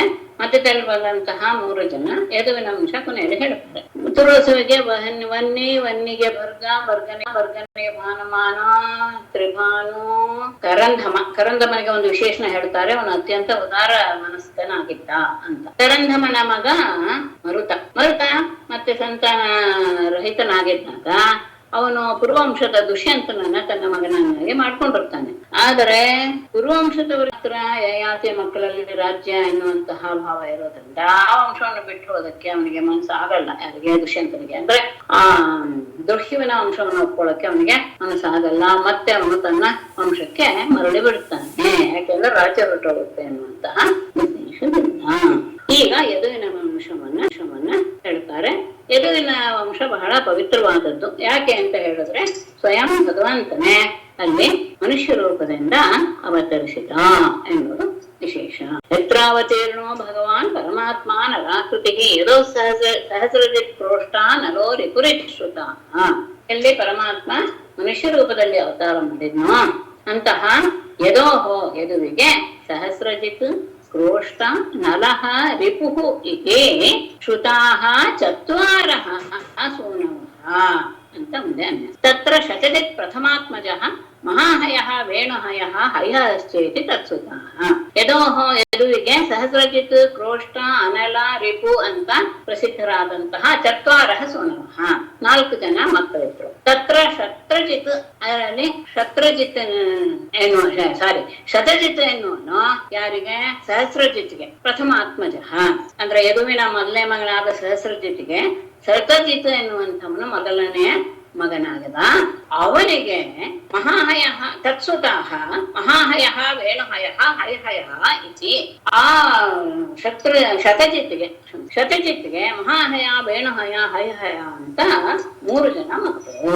ಹಯಹಯನ ವಂಶವನ್ನ ತಗೊಳ್ತಾರೆ.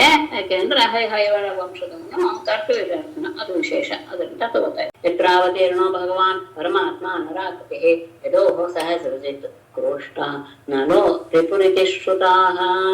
ಅಂದ್ರೆ ತುರ್ವಸುವಿನ ಅಂಶ ಮಾರುತನಿಗೆ ಕೊನೆಗೊಂಡಿತು ಅಂತ ಅರ್ಥ. ಯದ್ಯಪಿ ದುಷ್ಯಂತನನ್ನ ತನ್ನ ಮಗನನ್ನಾಗಿ ಅವನು ಸ್ವೀಕರಿಸಿದ, ಆದ್ರೆ ತನಗೆ ರಾಜ್ಯ ತಪ್ಪು ಹೋಗುತ್ತೆ ಅಂತ ದುಷ್ಯಂತ ಮತ್ತೆ ತನ್ನ ವಂಶಕ್ಕೆ ಮರಳಿದ. ಯಯಾತಿಯ ಜ್ಯೇಷ್ಠ ಮಗನಾದಂತಹ ಯದುವಿನ ಅಂಶ ಬಹಳ ಪವಿತ್ರವಾದದ್ದು, ಎಲ್ಲ ಭಾಗವನ್ನು ಹೋಗಲಾಡಿಸುವಂತದ್ದು. ಅಂತಹ ವಂಶದ ವಿಷಯವನ್ನ ಕೇಳಿದಾಗ ಎಲ್ಲರೂ ಪಾಪರಹಿತರಾಗ್ತಾರೆ ಮನುಷ್ಯರು.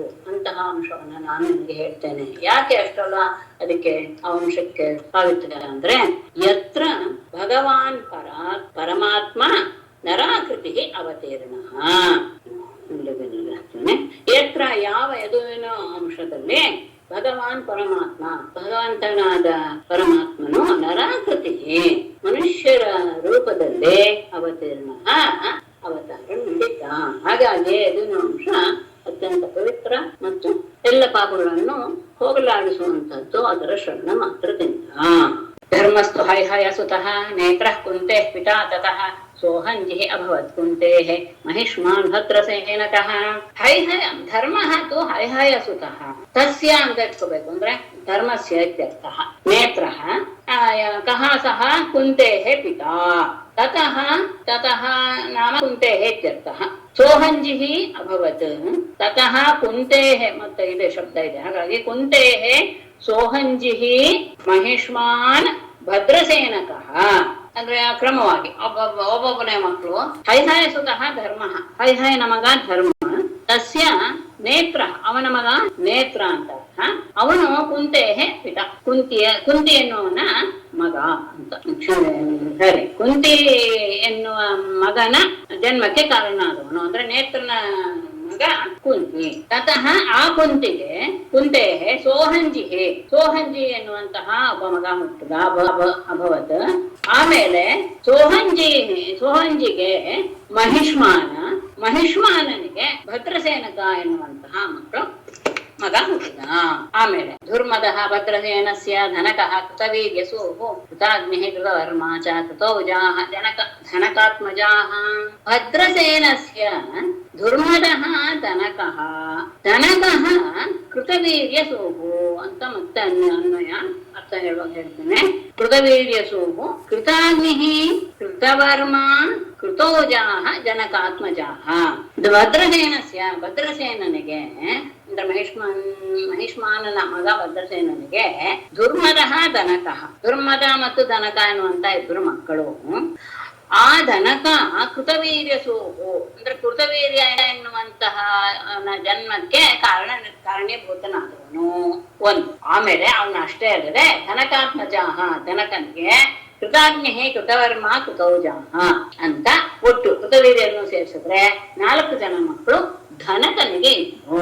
ಈ ಕೃತವೀರ್ಯ ನಾ ಹಿಂದೆ ಹೇಳಿದ್ನಲ್ಲ, ಅದಕ್ಕೆ ಕಾರ್ತವೀರ್ಯ ಅರ್ಜುನ ಅಂತ ಹೆಸರು ಬಂತು. ಅರ್ಜುನ ಕೃತವೀರ್ಯಸ್ಯ ಸಪ್ತದ್ವೀಪೇಶ್ವರೋ ಅಭವತ್ ದತ್ತಾತ್ರೇಯಾದ್ ಹರೇಃ ಅಂಶಾತ್ ಪ್ರಾಪ್ತ ಯೋಗ ಮಹಾಗುಣಃ. ವಿಷಯ ಅಲ್ಲೂನು ಸಂಕ್ಷೇಪ ತಗೊಂಡಿದ್ದಾರೆ. ಕೃತವೀರ್ಯಸ್ಯ ಅರ್ಜುನ ಸಪ್ತದ್ವೀಪೇಶ್ವರಃ ಅಭವತ್ ಹರೇಃ ಅಂಶಾತ್ ದತ್ತಾತ್ರೇಯಾತ್ ಪ್ರಾಪ್ತ ಯೋಗ ಮಹಾಗುಣಃ.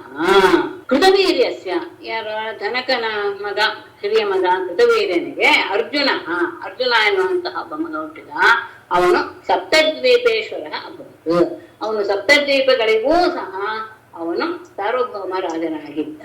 ವಿಶಿಷ್ಟ್ಯ ಏನು ಅಂದ್ರೆ ಹರೇಃ ಅಂಶಾತ್ ದತ್ತಾತ್ರೇಯ, ಹರಿಯ ಅಂಶವಾದಂತಹ ಪರಮಾತ್ಮನ ಅಂಶವಾದಂತಹ ದತ್ತಾತ್ರೇಯರ ಅವತಾರ. ಆ ದತ್ತಾತ್ರೇಯರಿಂದ ಪ್ರಾಪ್ತ ಯೋಗ ಮಹಾಗುಣ, ಆತನಿಂದ ಎಲ್ಲ ರೀತಿಯ ಯೋಗ ವಿದ್ಯೆಯನ್ನ ಚೆನ್ನಾಗಿ ಕಲ್ತಿದ್ದ ಅವನು. ಯಾರೋ ಕಾರ್ತವೀರ್ಯಾತನ ಅಷ್ಟೇ ಅಲ್ಲ, ಎಲ್ಲ ರೀತಿಯ ಸಿದ್ಧಿಗಳನ್ನು ಸಹ ಪಡೆದುಕೊಂಡಿದ್ದ ಅನ್ನೋದು ವಿಶೇಷ. ಪ್ರಾಪ್ತ ಯೋಗ ಮಹಾಗುಣ, ಎಲ್ಲ ರೀತಿಯ ಸಿದ್ಧಿಗಳೂ ಬಂದಿತ್ತು ಅವನಿಗೆ.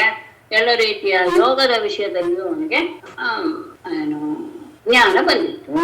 ಅವನ ಬಗ್ಗೆ ಹೇಳ್ತಾರೆ, ನಾನು ನಮ್ಗೆ ಕಾರ್ತವೀರ್ಯಸ್ಯ ಗತಿಂ ಯಾಸ್ಯಂತಿ ಪಾರ್ಥಿವಾಃ ಯಜ್ಞದಾನ ತಪೋಯೋಗ ಶ್ರುತ ವೀರ್ಯ ಜಯಾದಿಭಿಃ. ಎಷ್ಟು ಹೆಸರಿದೆ ಅವನಿಗೆ ಗಮನಿಸ್ಕೊಳ್ಳಿ. ಯಜ್ಞದಾನ ತಪೋಯೋಗ ಶ್ರುತ ವೀರ್ಯ ಜಯಾದಿಭಿಃ ಪಾರ್ಥಿವಾಃ ಕಾರ್ತವೀರ್ಯಸ್ಯ ಗತಿಂ ನೂನಂ ನ ಯಾಸ್ಯಂತಿ. ಅವನು ಮಾಡಿದಂತಹ ಯಜ್ಞ ದಾನ ತಪಸ್ಸು, ಅವನಿಗಿದ್ದಂತಹ ಯೋಗದ ಬಗ್ಗೆ ತಿಳುವಳಿಕೆ, ಶ್ರುತ ಅಂದ್ರೆ ಶಾಸ್ತ್ರಜ್ಞಾನ, ಧೈರ್ಯ ಅಂದ್ರೆ ಪರಾಕ್ರಮ, ಮತ್ತೆ ಜಯ ಅಂದ್ರೆ ಅವನಿಗೆ ಬಂದಂತಹ ಶತ್ರುವಿನ ಮೇಲೆ ಬಂದಂತಹ ಯುದ್ಧದಲ್ಲಿ ಬಂದಂತಹ ಜಯ. ಈ ಎಲ್ಲದರಿಂದ ಅಂದ್ರೆ ಅವನಿಗೆ ಎಷ್ಟೆಷ್ಟಿತ್ತು ಈ ಗುಣಗಳು ಅಂದ್ರೆ ಅವನಲ್ಲಿದ್ದಂತಹ ಈ ಗುಣಗಳಿಂದ ಪಾರ್ಥಿವಾಹ ಉಳಿದ ಯಾವ ರಾಜರು ಸಹ ಕಾರ್ತವೀರ್ಯಸ್ಯ ಗತಿ, ಆ ಕಾರ್ತವೀರ್ಯಾರ್ಜುನನಿಗೆ ಸಮನಾದಂತಹ ಗತಿಯನ್ನ ನೂನಂ ನ ಯಾಸ್ಯಂತೆ, ಹೊಂದೋದಕ್ಕೆ ಸಾಧ್ಯವೇ ಇಲ್ಲ. ಅವನಷ್ಟು ಯಜ್ಞವಾಗಲಿ, ದಾನವಾಗಲಿ, ತಪಸ್ ಮಾಡೋದಾಗಲಿ, ಶಾಸ್ತ್ರಜ್ಞಾನವಾಗಲಿ, ಪರಾಕ್ರಮ, ಅವನು ಗೆದ್ದುಕೊಂಡಂತಹ ರಾಜ್ಯಗಳ ವಿಷಯ ಎಲ್ಲವೂ ಸಹ ಯಾವ ರಾಜರಿಗೂ ಸಹ ಅಂದ್ರೆ ಒಂದೊಂದು ವಿಷಯದಲ್ಲೂ ಬರ್ಲಿಲ್ಲ ಅಂತ, ಉಳಿದ ವಿಷಯದಲ್ಲೂ ಅಂತ ಕೇಳೋ ಹಾಗೆ. ಮತ್ತೆ ಇನ್ನೊಂದು ವಿಶೇಷ ಹೇಳ್ತಾರೆ ಅವನ ಬಗ್ಗೆ, ಕಾರ್ತವೀರ್ಯನ ಬಗ್ಗೆ ತುಂಬಾ ಇದೆ. ಹೆಸರಿನಲ್ಲಿ ಒಂದು ಪ್ರಬಲವಾದಂತಹ ಒಂದು ಮಹಿಮೆ. ಪಂಚಾಶೀತಿ ಸಹಸ್ರಾಣಿ ಹವ್ಯಾಹತ ಬಲ ಸಮಾಹ ಅನಷ್ಟ ವಿತ್ತ ಸ್ಮರಣ ಬುಭುಜೆ ಅಕ್ಷಯ್ಯ ಷಟ್ವಸು. ಪಂಚಾಶೀತಿ ಸಹಸ್ರಾಣಿ ಸಮಾಹ ಅವ್ಯಾಹತ ಬಲ ಅನಷ್ಟ ವಿತ್ತ ಸ್ಮರಣ ಅಕ್ಷಯ್ಯ ಷಡ್ವಸು ಬುಭುಜೆ. 85,000 ಪಂಚಾಶೀತಿ ಸಹಸ್ರಾಣಿ ಸಮಾಹ 85,000 ವರ್ಷಗಳವರೆಗೆ ಅವ್ಯಾಹತ ಬಲ, ಯಾವ ರೀತಿಯ ಕುಂದು ಸಹ ಅವನ ಪರಾಕ್ರಮದಲ್ಲಿ ಉಂಟಾಗಿರಲಿಲ್ಲ. ಒಂದೇ ರೀತಿಯ 85,000 ವರ್ಷಗಳು ಅವನು ಬಲಶಾಲಿ ಆದ. ಅಷ್ಟೇ ಅಲ್ಲ, ಅನಷ್ಟ ವಿತ್ತ ಸ್ಮರಣ, ಅವನ ಸಂಪತ್ತು ಅನ್ನೋದು ಸ್ವಲ್ಪವೂ ಸಹ ಕಡಿಮೆ ಆಗಿರ್ಲಿಲ್ಲ. ಅಷ್ಟೇ ಅಲ್ಲ, ಇನ್ನೊಂದು ಹೇಳ್ತಾರೆ ಅನಷ್ಟ ವಿತ್ತ ಸ್ಮರಣ, ಅಕಸ್ಮಾತ್ ನಷ್ಟವಾದಂತಹ ಧನವೂ ಸಹ ಅವನ ಸ್ಮರಣೆಯಿಂದಲೇ ಮತ್ತೆ ಹೀಗೆ ಬಂದು ಬಿಡುತ್ತಿತ್ತು. ಹಾಗೆ ಇದ್ದ ಅವನು ಅಕ್ಷಯ ಷಟ್ವಸು, ಯಾವ ರೀತಿಯ ಕ್ಷಯವನ್ನೇ ಹೊಂದದೇ ಇರುವಂತಹ ರೀತಿಯಲ್ಲಿ 6 ಇಂದ್ರಿಯಗಳ ಭೋಗವನ್ನು ಸಹ ಅವನು ಬಹುದೇ ಅನುಭವಿಸಿ ಬಿಟ್ಟ. ಅವನ ಒಂದು ವಿಶೇಷ ಇದೆ, ಒಂದು ಶ್ಲೋಕವನ್ನು ಕೊಟ್ಟಿದ್ದಾರೆ. ಹೈಹಯಾನ ಮಹಾರಾಜ ಕರ್ತವೀರ್ಯೇತಿ ವಿಶ್ರುತಃ ಯಸ್ಯ ಸ್ಮರಣ ಮಾತ್ರೇಣ ಹೃತಂ ನಷ್ಟಂಚ ಲಭ್ಯತೆ. ಹೈಹಯ ವಂಶದ ಮಹಾರಾಜನಾದ ಕಾರ್ತವೀರ್ಯ ಅನ್ನುವನು ಅತ್ಯಂತ ಪ್ರಸಿದ್ಧನಾದವನು. ಅವನ ಸ್ಮರಣೆ ಮಾಡಿದರೆ ಸಾಕು, ಕಳೆದು ಹೋದಂತಹ ವಸ್ತುಗಳು ಆಗಿರ್ಲಿ, ಯಾವ ರೀತಿದ್ದೇ ಆಗಿರಲಿ, ಹಣ ರೂಪವಾಗಿರ್ಲಿ, ಬೇರೆ ರೂಪದ್ದಾಗಿರ್ಲಿ, ಅದು ಮತ್ತೆ ಸಿಗುತ್ತೆ ಅನ್ನೋದಿದೆ. ಅದು ಹೌದು ಸಹ. ಅದು ಸರಿಯಾದ ರೀತಿಯಲ್ಲಿ ಅದನ್ನು ನಾವು ಪಠನ ಮಾಡಿದರೆ ಖಂಡಿತ ಕಳೆದು ಹೋದಂತಹ ಒಂದು ವಸ್ತು ಸಿಕ್ಕೇ ಸಿಗುತ್ತೆ. ಅಷ್ಟು ಇದು ಮಹಿಮೆ ಕಾರ್ತವೀರ್ಯಾರ್ಜುನಿಗೆ. ದತ್ತಾತ್ರೇಯನ ಅನುಗ್ರಹದಿಂದ ಆತನಿಗೆ ಅಷ್ಟೆಲ್ಲ ಸಾಮರ್ಥ್ಯ ಇತ್ತು. ಹರಿ ಓಂ. ಈಗ್ಲೂ ರೂಢಿಯಲ್ಲಿದೆ ಅಲ್ವಾ ಮೇಡಮ್? ಈಗ್ಲೂ ಅದನ್ನ ಮಾಡಿದ್ರೆ ನಮ್ಗೆ ಕಳೆದು ಹೋಗೋದು ಖಂಡಿತ ಸಿಗುತ್ತೆ. ನಾನೇ ಅದಕ್ಕೆ ನಾನು ಉಪಯೋಗಿಸ್ಕೊಂಡಿದ್ದೇನೆ. ಅದು ನನಗೆ ಇದು ಫಲ, ಪ್ರತಿ ಸತಿನೂ ಫಲ ಕೊಟ್ಟಿದೆ. ನನಗೆ ಅಷ್ಟೇ ಅಲ್ಲ, ನನ್ನ ಮಕ್ಕಳಿಗೂ ಕೆಲವು ವಿಷಯದಲ್ಲಿ ಹೇಳಿ ಅಂದ್ರೆ ಏನೋ ಅಂತ ಕೇಳಿದಾಗ ಇದನ್ನ ಹೇಳು ಆಗುತ್ತೆ ಅಂತ ಹೇಳಿದಾಗ ಅವ್ರಿಗೂ ಸಹ ಅದರ ಅನುಭವ ಆಗಿದೆ. ಅಷ್ಟೇ ಅಲ್ಲ, ಬೇರೆಯವ್ರಿಗೂ ನಾನು ಹೇಳಿದ್ದೀನಿ, ಅವ್ರಿಗೂ ಇದರ ಅನುಭವ ಆಗುತ್ತೆ ಖಂಡಿತ. ಕಾರ್ತವೀರ್ಯಾರ್ಜುನ ಸ್ಮರಣೆ ಮಾಡಿದ್ರೆ ಸಾಕ ಮೇಡಮ್? ಇಲ್ಲ, ಈ ಶ್ಲೋಕ ಹೇಳ್ಬೇಕು. ಈ ಶ್ಲೋಕ ಹೇಳ್ತಾ ಕಾರ್ತವೀರ್ಯಾರ್ಜುನ ಸ್ಮರಣೆ ಮಾಡ್ಬೇಕು. ಶೃಂಗೇರಿಯಲ್ಲೂ ಇದೆ ಅಲ್ವಾ? ಹೌದು ಹೌದು, ಇದೆ, ನಿಜ. ಇಲ್ಲ, ಕಾರ್ತವೀರ್ಯಾರ್ಜುನಿಗೆ ತುಂಬಾ ಇದಿದೆ ಅಮ್ಮ, ಏನು ಸಾಮರ್ಥ್ಯ ಇದೆ. ಕೆಲಸ ನಮಗೂ ಕಳೆದೋಗಿ ಸಿಕ್ಕದಕ್ಕೆ ಕೇಳಿದೆ. ಅದೇ ಹೇಳಿದ್ನಲ್ಲ, ಖಂಡಿತ ಸಿಗುತ್ತೆ. ಅದೇ ಇದಕ್ಕೆ ಆ ಶ್ಲೋಕ ಇದೆ ಏನು ಸಾಮರ್ಥ್ಯ ಇದೆ, ಪ್ರಭಾವ.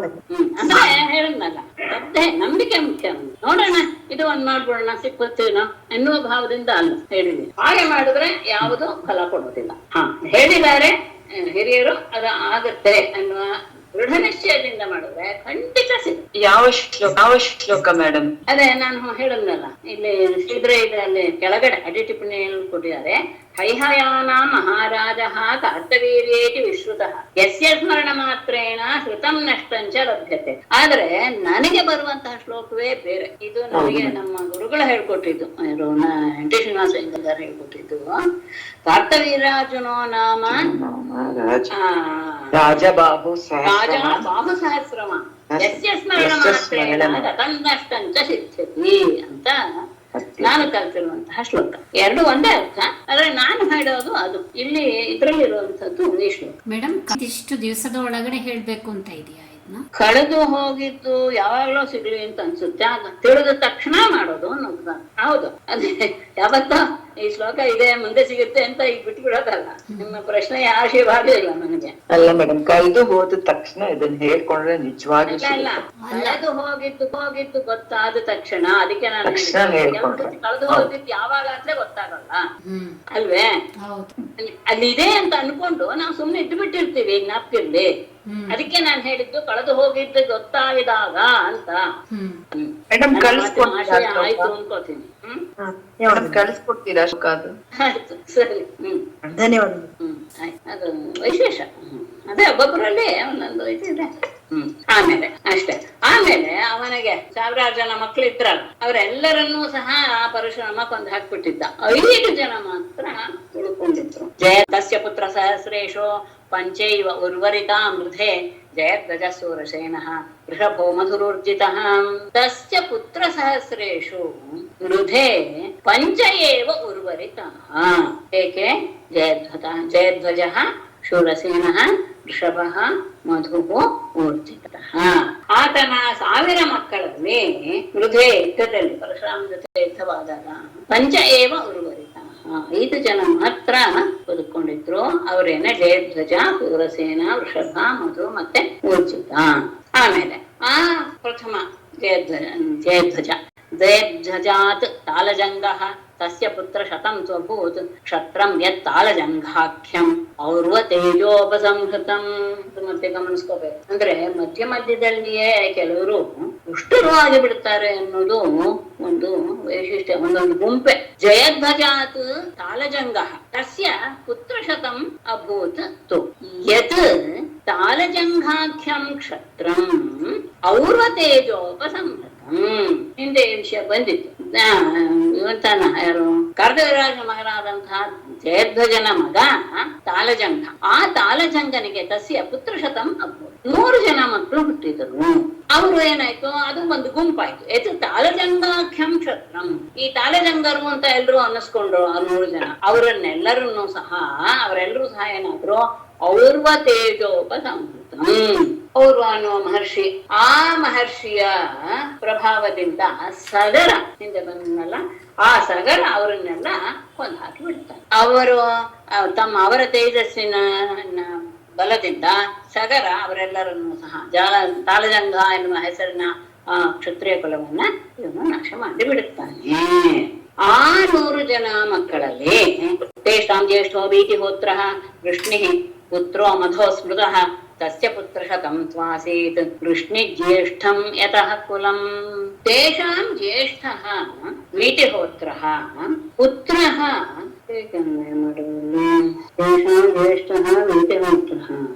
ಮಧೋಃ ಪುತ್ರ ಶತಂ ವೃಷ್ಣಿಃ. ಕಷ್ಟ ಆಗ್ತಿದೆ. ತೇಷಾಂ ಜ್ಯೇಷ್ಠಃ ವೀತಿಹೋತ್ರಃ ಮಧೋಃ ಪುತ್ರಃ.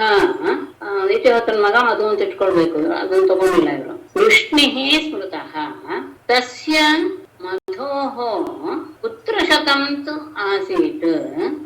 ಪುತ್ರ ಶತಂ ವೃಷ್ಣಿ ಜ್ಯೇಷ್ಠಂ ಪುತ್ರ ಶತಂ ಆಸೀತ್ ಯತಃ ಕುಲಂ.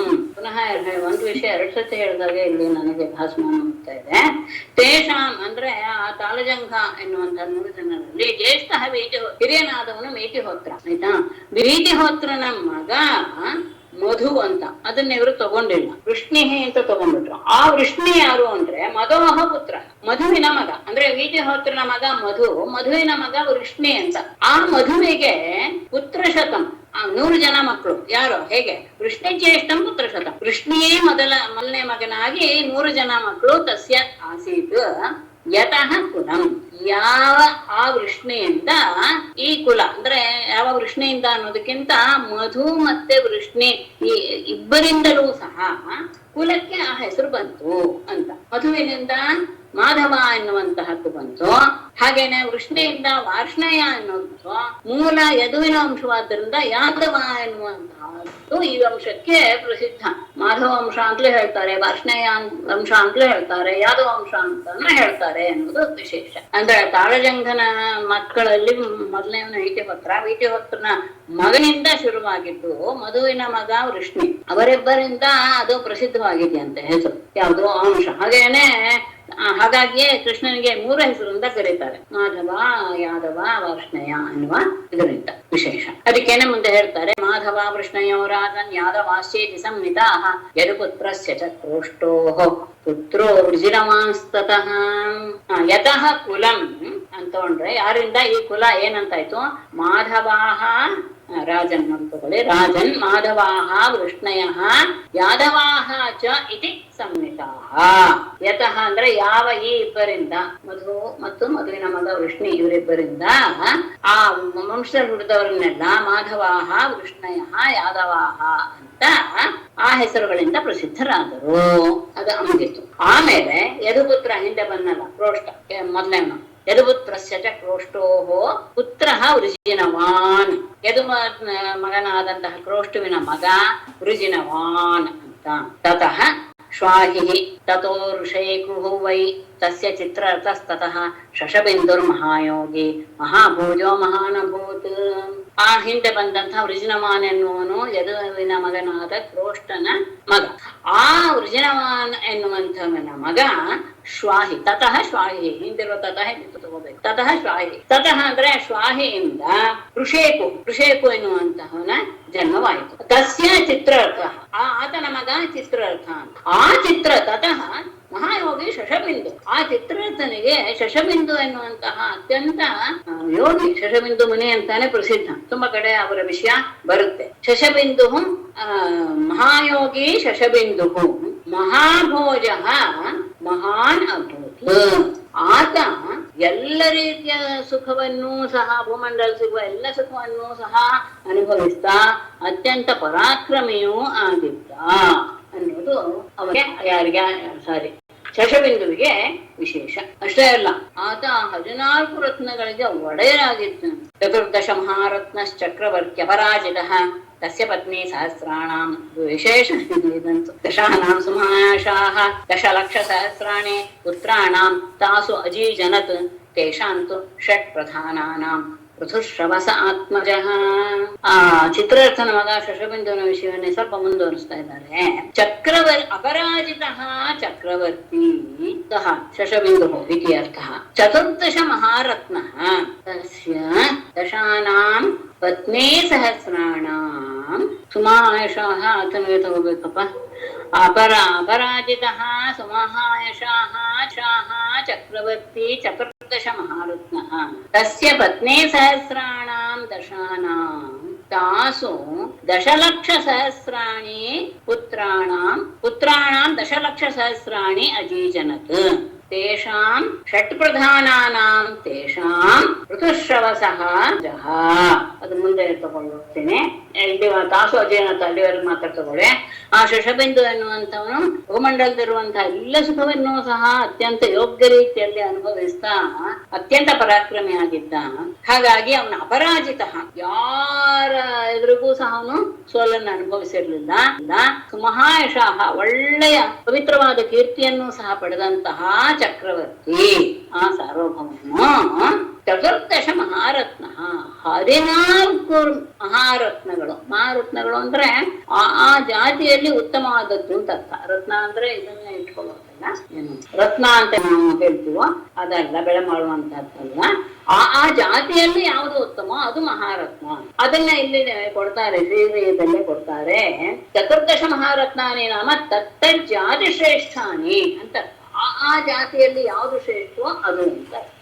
ಅದನ್ನ ಮಾರ್ಕಂಡೇಯ ಪುರಾಣದಲ್ಲಿ ಹೇಳಿದಾರಂತೆ. ಯಾವ್ದ್ಯಾವ್ದದು ಅಂದ್ರೆ ಗಜ, ವಾಜಿ. ಗಜ ಅಂದ್ರೆ ಆನೆ ಗೊತ್ತಿದೆ, ವಾಜಿ ಅಂದ್ರೆ ಕುದುರೆ, ರಥವೇ, ಸ್ತ್ರೀನೇ. ಆಮೇಲೆ ನಿಧಿ, ಮಾಲ್ಯ ಅಂದ್ರೆ ಮಾಲೆ, ಅಂಬರ ಅಂದ್ರೆ ವಸ್ತ್ರ, ದ್ರುಮ ಅಂದ್ರೆ ವೃಕ್ಷ, ಆಮೇಲೆ ಶಕ್ತಿ ಆಯುಧದ ವಿಶೇಷ, ಪಾಶ, ಆಮೇಲೆ ಮಣಿ, ಛತ್ರ ಮತ್ತು ವಿಮಾನ. ಈ 14 ಆ ವಸ್ತುವಿನಲ್ಲಿ ಅತ್ಯಂತ ಶ್ರೇಷ್ಠವಾದದ್ದು ಯಾವುದು? 14 ರತ್ನಗಳನ್ನು ಅವನು ಸಂಪಾದಿಸಿದ್ದ ಎಂಬುದು ಶಶಬಿಂದುವಿಗೆ ಇರುವಂತಹ ಒಂದು ಹೆಗ್ಗಳಿಕೆ. ಅಷ್ಟೇ ಅಲ್ಲ, ಗಮನಿಸಿ, ಆತನಿಗೆ 10,000 ಪತ್ನಿ ಸಹಸ್ರಾಣಾಂ ದಶಾನಾಂ ಪತ್ನಿ ಸಹಸ್ರಾಣ 10,000 ಹೆಂಡತಿಯರಲ್ಲಿ ಪುತ್ರಾಣ ತಾಸು ಅವರಲ್ಲಿ ಪುತ್ರಾಣಾಂ ದಶಲಕ್ಷ ಸಹಸ್ರಾಣಿ ತಾಸು ಅಜೀತನಂತು. ಗಮನಿಸಿ, 10,000 ಪತ್ನಿಯರು, ಒಬ್ಬೊಬ್ಬರಲ್ಲೂ ಸಹ 1 ಲಕ್ಷ, ಹೀಗೆ ಆಗಿ ಆತ ದಶಲಕ್ಷ ಸಹಸ್ರಾಣಿ ಅಂದ್ರೆ 100 ಕೋಟಿ ಮಕ್ಕಳಿಗೆ ಅವನು ತಂದೆ ಆಗಿದ್ದ. ಎಷ್ಟು ಜನ? ಒಬ್ಬನ ಸಂತಾನವೇ ಇಷ್ಟು ಅಂದ್ರೆ ಆ ಶಶಬಿಂದುವಿಗೆ ಆತನ ಎಲ್ಲ ವಿಷಯವೂ ಸಹ ಅತ್ಯಂತ ಶ್ರೇಷ್ಠವಾಗುತ್ತೆ. ಪ್ರತಿಯೊಂದು ಸಹ ಆತನ ಐಶ್ವರ್ಯವಾಗ್ಲಿ, ಆತನ ಪರಾಕ್ರಮವಾಗ್ಲಿ, ಆತನಲ್ಲಿದ್ದಂತಹ ರತ್ನಗಳಾಗ್ಲಿ ಎಲ್ಲವೂ ಸಹ ಅಪರಾಜಿತ, ಬೇರೆ ಯಾರಲ್ಲೂ ಸಹ ಸೋಲು ಅನ್ನೋದಿಲ್ಲ.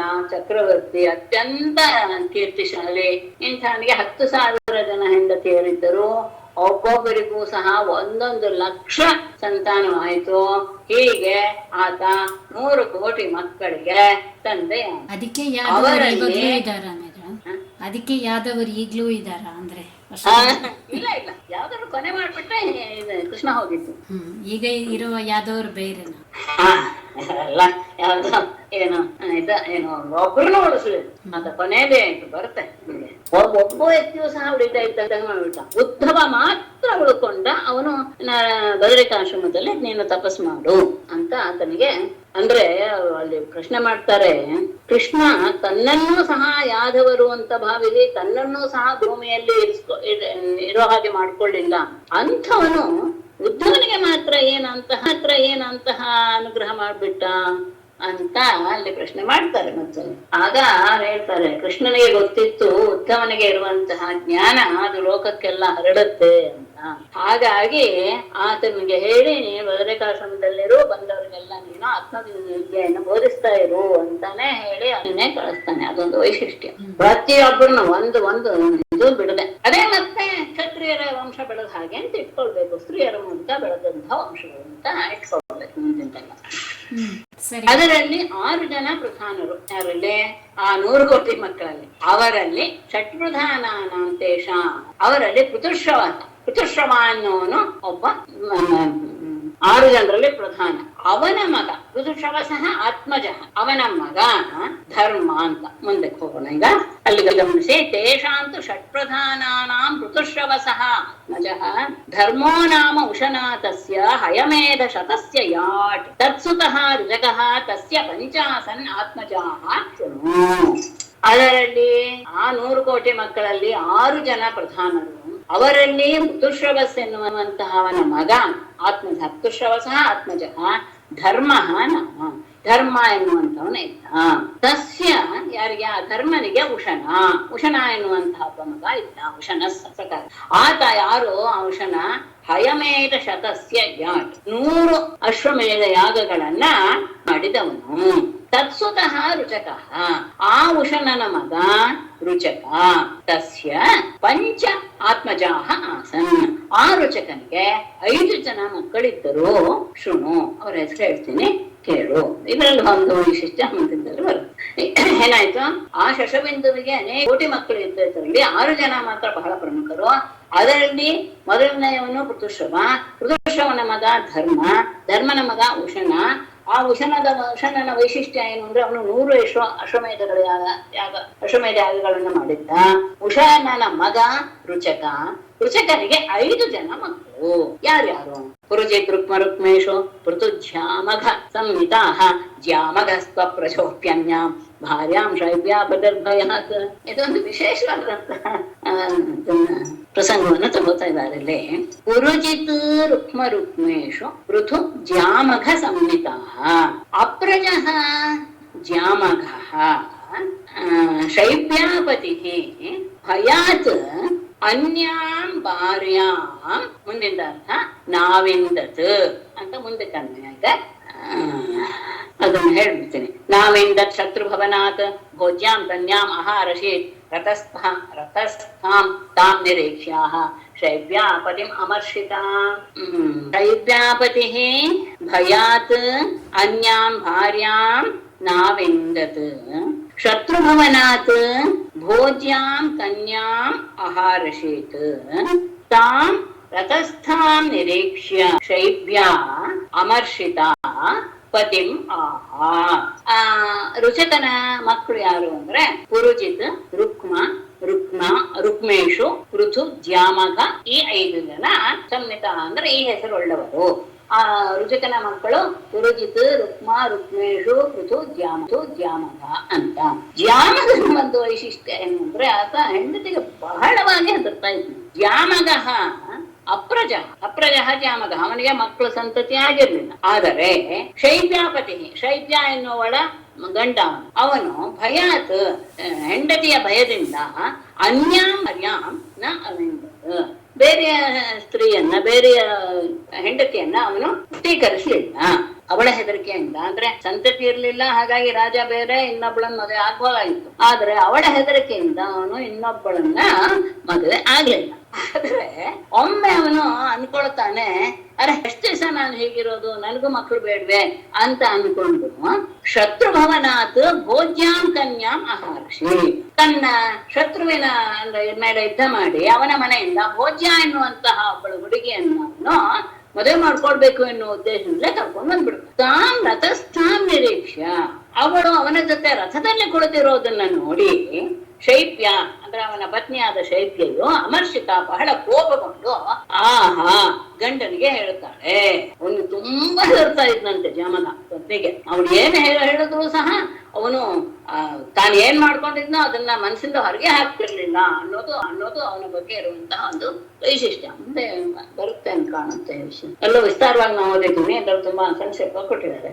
ಇಲ್ಲ ಮುಂದೆ ಬರುತ್ತೆ. ಅವನು ತನಗೆ ಮಕ್ಕಳಿಲ್ವಲ್ಲ ಅನ್ನೋ ದೃಷ್ಟಿಯಿಂದ ಶತ್ರುವಿನ ಮೇಲೆ ಯುದ್ಧಕ್ಕೆ ಹೋದಾಗ ಅಲ್ಲಿ ಭೋಜ್ಯ ಎನ್ನುವಂತಹ ಕನ್ಯೆಯನ್ನ ಅಪಹರಿಸ್ಕೊಂಡ್ ಬರ್ತಾನೆ. ತಾನು ಮದುವೆ ಮಾಡ್ಕೊಳ್ಬೇಕು ಎನ್ನುವ ಉದ್ದೇಶದಿಂದ ಗಮನಿಸ್ಕೊಳ್ಬೇಕು, ಅದು ಪ್ರಧಾನ. ಅವಳು ಅವನ ಜೊತೆ ರಥದಲ್ಲಿ ಕೊಡ್ತಿರೋದನ್ನ ಶೈಬ್ಯ ನೋಡ್ಬಿಡ್ತಾಳೆ. ನೋಡಿ ಕಪಳ ಕೋಪದಿಂದ ಗಂಡನಿಗೆ ಕೇಳ್ತಾಳೆ, ಕೇಯಂ ಕುಹ ಮತ್ಸ್ಥಾನಂ ಕಥಮಾರೋಪಿತೆ ಇತಿ ವೈ ಶಾತವೇತ್ಯಭಿಹಿತೆ ನಯಂತಿ ಪತಿಮಬ್ರವೀತ್. ಕುಹಕ ಇಯಂ ಕಾ ಮತ್ಸ್ಥಾನಂ ರಥಂ ಆರೋಪಿತಾ ಇತಿ ವೈ. ಆಗ ಅವನು ಹೆದರ್ಬಿಟ್ಟು ಏನ್ ಮಾಡ್ಬಿಡ್ತಾನೆ, ತವ ಸ್ನುಷಾ ಇತಿ ಅಭಿಹಿತೆ ಸ್ಮಯಂತಿ ಪತಿಂ ಅಬ್ರವೀತ್. ಕುಹಕ ಅಂದ್ರೆ ವಂಚಕನೇ. ಇಯಂ ಕಾ ನಿನ್ನ ಜೊತೆ ಕೂತಿರುವಂತಹ ಅವಳುಗಳು ಯಾರು, ಮತ್ ಸ್ಥಾನಂ ರಥಂ ರಥದಲ್ಲಿರುವಂತಹ ನನ್ನ ಸ್ಥಾನವನ್ನ ಅವಳು ಆರೋಪಿತ. ಅವಳು ಆ ಜಾಗದಲ್ಲಿ ಕೂತಿದ್ದಾಳೆ, ಅವಳು ಯಾರು ಅಂತ ಆರಂಭದಲ್ಲಿಯೇ ಅವಳನ್ನ ವಂಚಕ ಶಬ್ದದಿಂದಲೇ ಕರೆದು, ಯಾಕೆ ನೀನ್ ನನ್ನನ್ನು ಬಿಟ್ಟು ಅವಳನ್ನ ಕರ್ಕೊಂಡ್ ಬಂದಿದೀಯಾ ಅಂತ. ಅವನು ಹೆದರ್ಬಿಟ್ಟು ಏನ್ ಮಾಡ್ಬಿಡ್ತಾನೆ, ತವ ಸ್ನುಷಾ ಇತಿ ಅಭಹಿತೆ, ಇಲ್ಲ ಅವಳು ನಿನ್ನ ಸೊಸೆ ಅಂತ ಅವನು ಹೇಳಲಾಗಿ ಆಗ ಅವಳಿಗೆ ನಗು ಬಂದ್ಬಿಡುತ್ತೆ. ಸ್ಮಯಂತಿ ನಗತಾ ಪತಿಂ ಅಬ್ರವೀತ್. ಗಂಡನಿಗೆ ಹೇಳ್ತಾಳೆ, ಅಹಂ ಮಂದ್ಯಾಸ ಪತ್ನಿ ಚ ಸ್ನುಷಾ ಮೇ ಯುಜ್ಯತೆ ಕಥಂ ಜನಯಿಷ್ಯಸಿ ಎಂ ರಾಜ್ಞಿ ತಸ್ಯೇಯಂ ಉಪಯುಜ್ಯತೆ. ಅವಾಗ ನಗುತ್ತಾ ಗಂಡನಿಗೆ ಹೇಳ್ತಾಳೆ, ಅಹಂ ವಂದ್ಯ ಆಸಪತ್ನಿ ಚ ಮೇ ಕಥಂ ಸ್ನುಷಾ ಯುಜ್ಯತೆ ರಾಜ್ಞಿ ಯಂ ಜನಯಿಷ್ಯಸಿ ತಸ್ಯ ಇಯಂ ಉಪಯುಜ್ಯತೆ.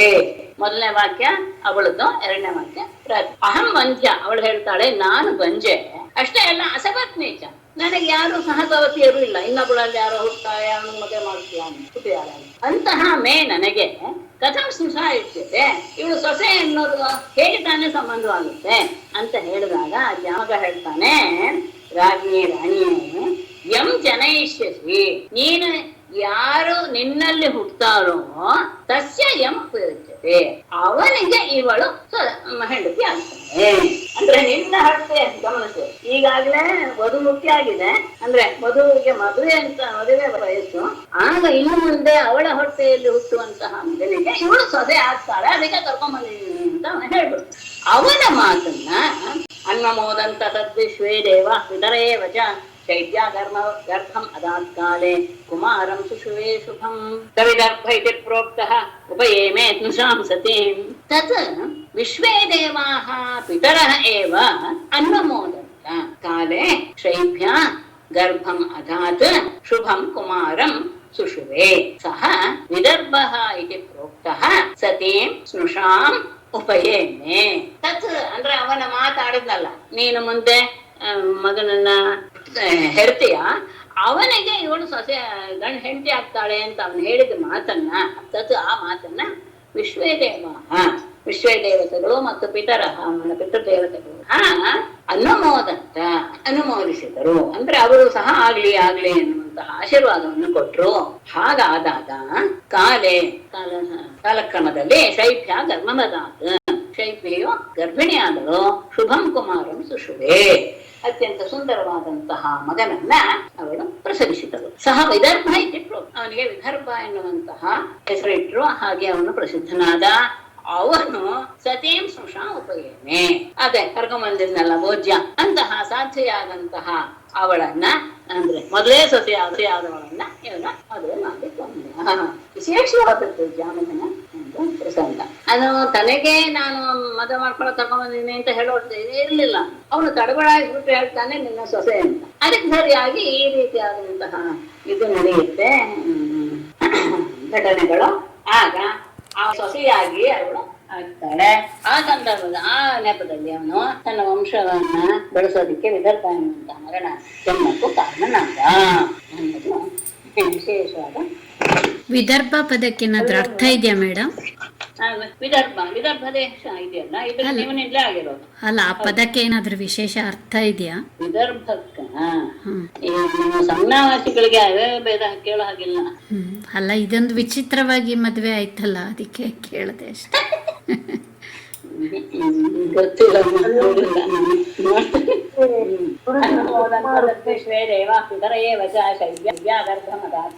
ಕುಮಾರಂ ಸುಶ್ವೇ ಶುಭಂ ಸವಿದರ್ಭೈತೆ ಪ್ರೋಕ್ತಃ ಉಪಯೇಮೇ ಸ್ನುಷಾಂ ಸತೀಂ ಶ್ರೀಮದ್